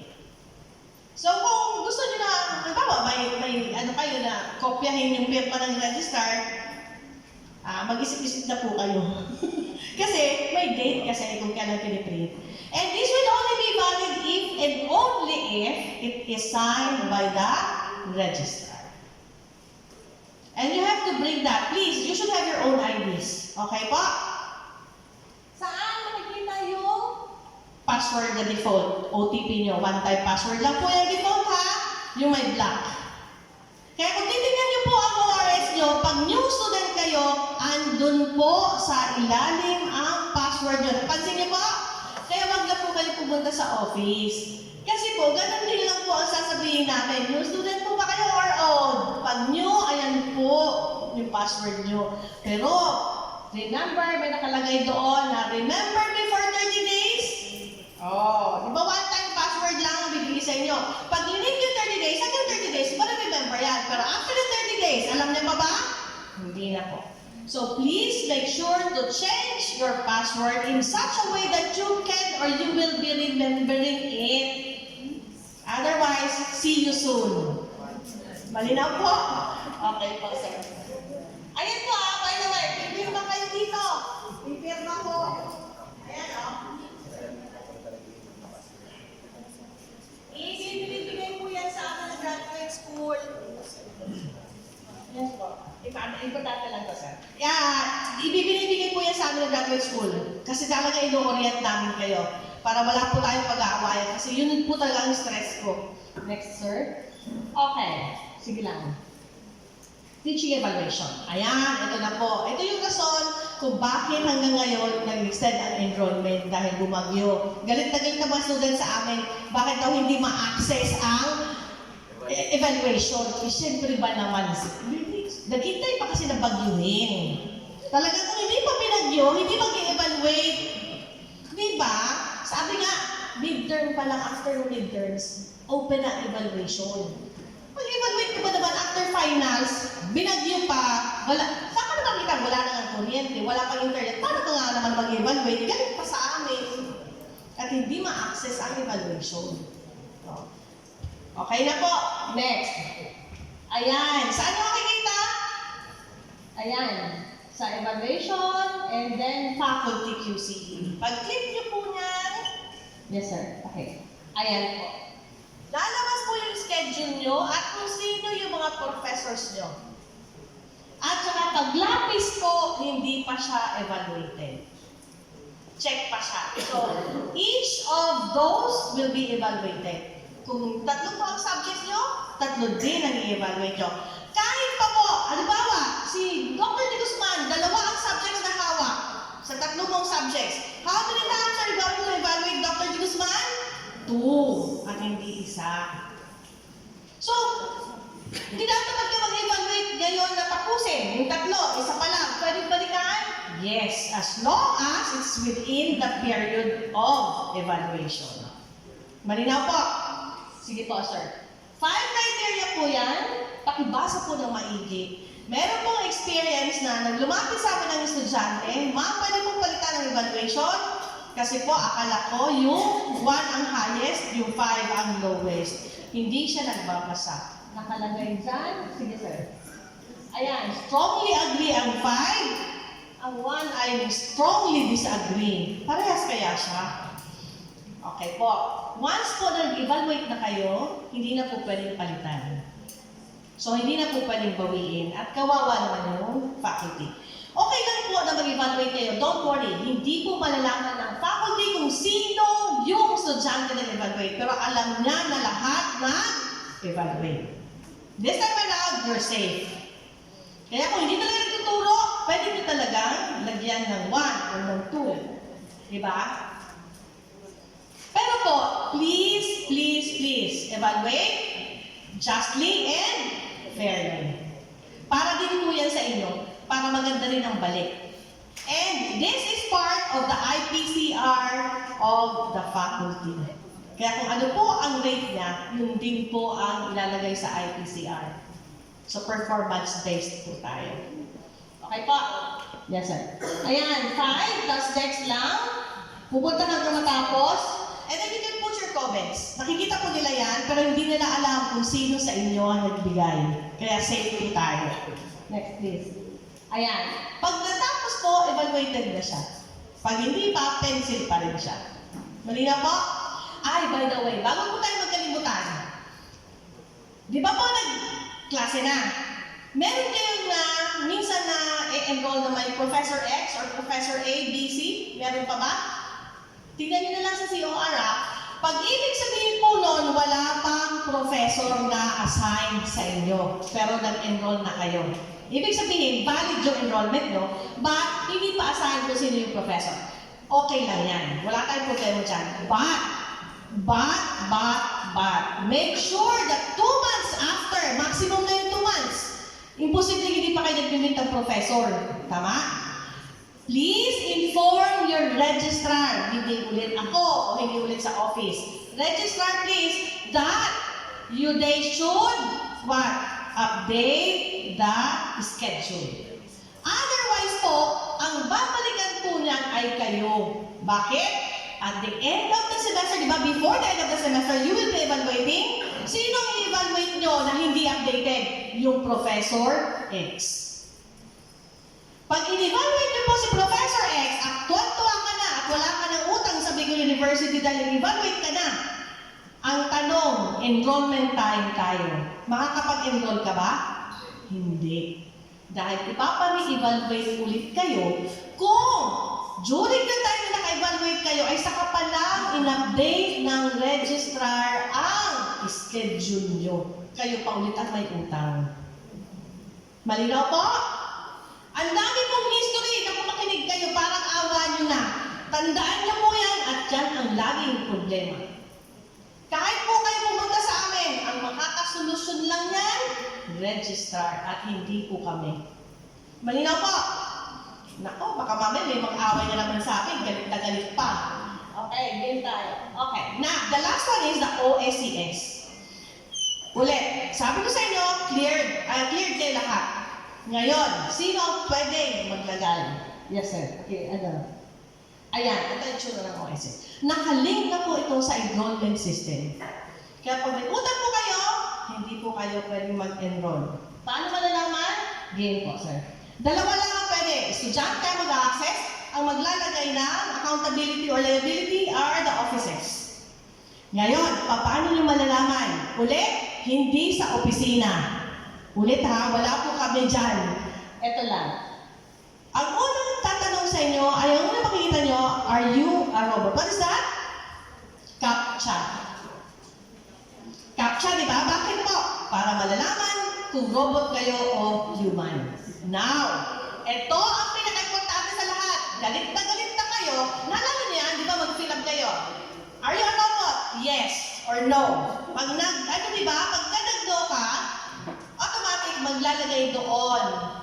Pag minsan ganito kayo, please check all the buses. Please check all the bicycles. Nag-check ka na, pag next mo, gano'n na naman. What do you think is the problem? Galit na bakit pwede matanggal to? Isa lang po ang rason kung bakit ganon. Napakahina ng internet connection. Saan internet po? Sa inyo po at hindi sa amin. Kaya po, mapapansin niyo po yan. Pag paulit-ulit po na hindi kayo makaalis dyan, ang mahina ay ang internet nyo. Pero pansinin niyo po, pag malakas ang internet, pag sabi nyo na you are not human, automatic andyan kayo, nawala yun. Hindi na kayo dumaan doon sa CAPTCHA. Sino nakapansin yan? Wala. Pero ganyan nila po nalaman na pag umiikot, ang internet nyo po ang may problema at hindi internet kung saan kayo nag-access. Malinaw po? Alamin niyo po yan kasi OU na kayo. So lahat na ng transaction nyo, online. Tama? Sige po. Okay po. Sir, balik lang. Madali lang. Okay.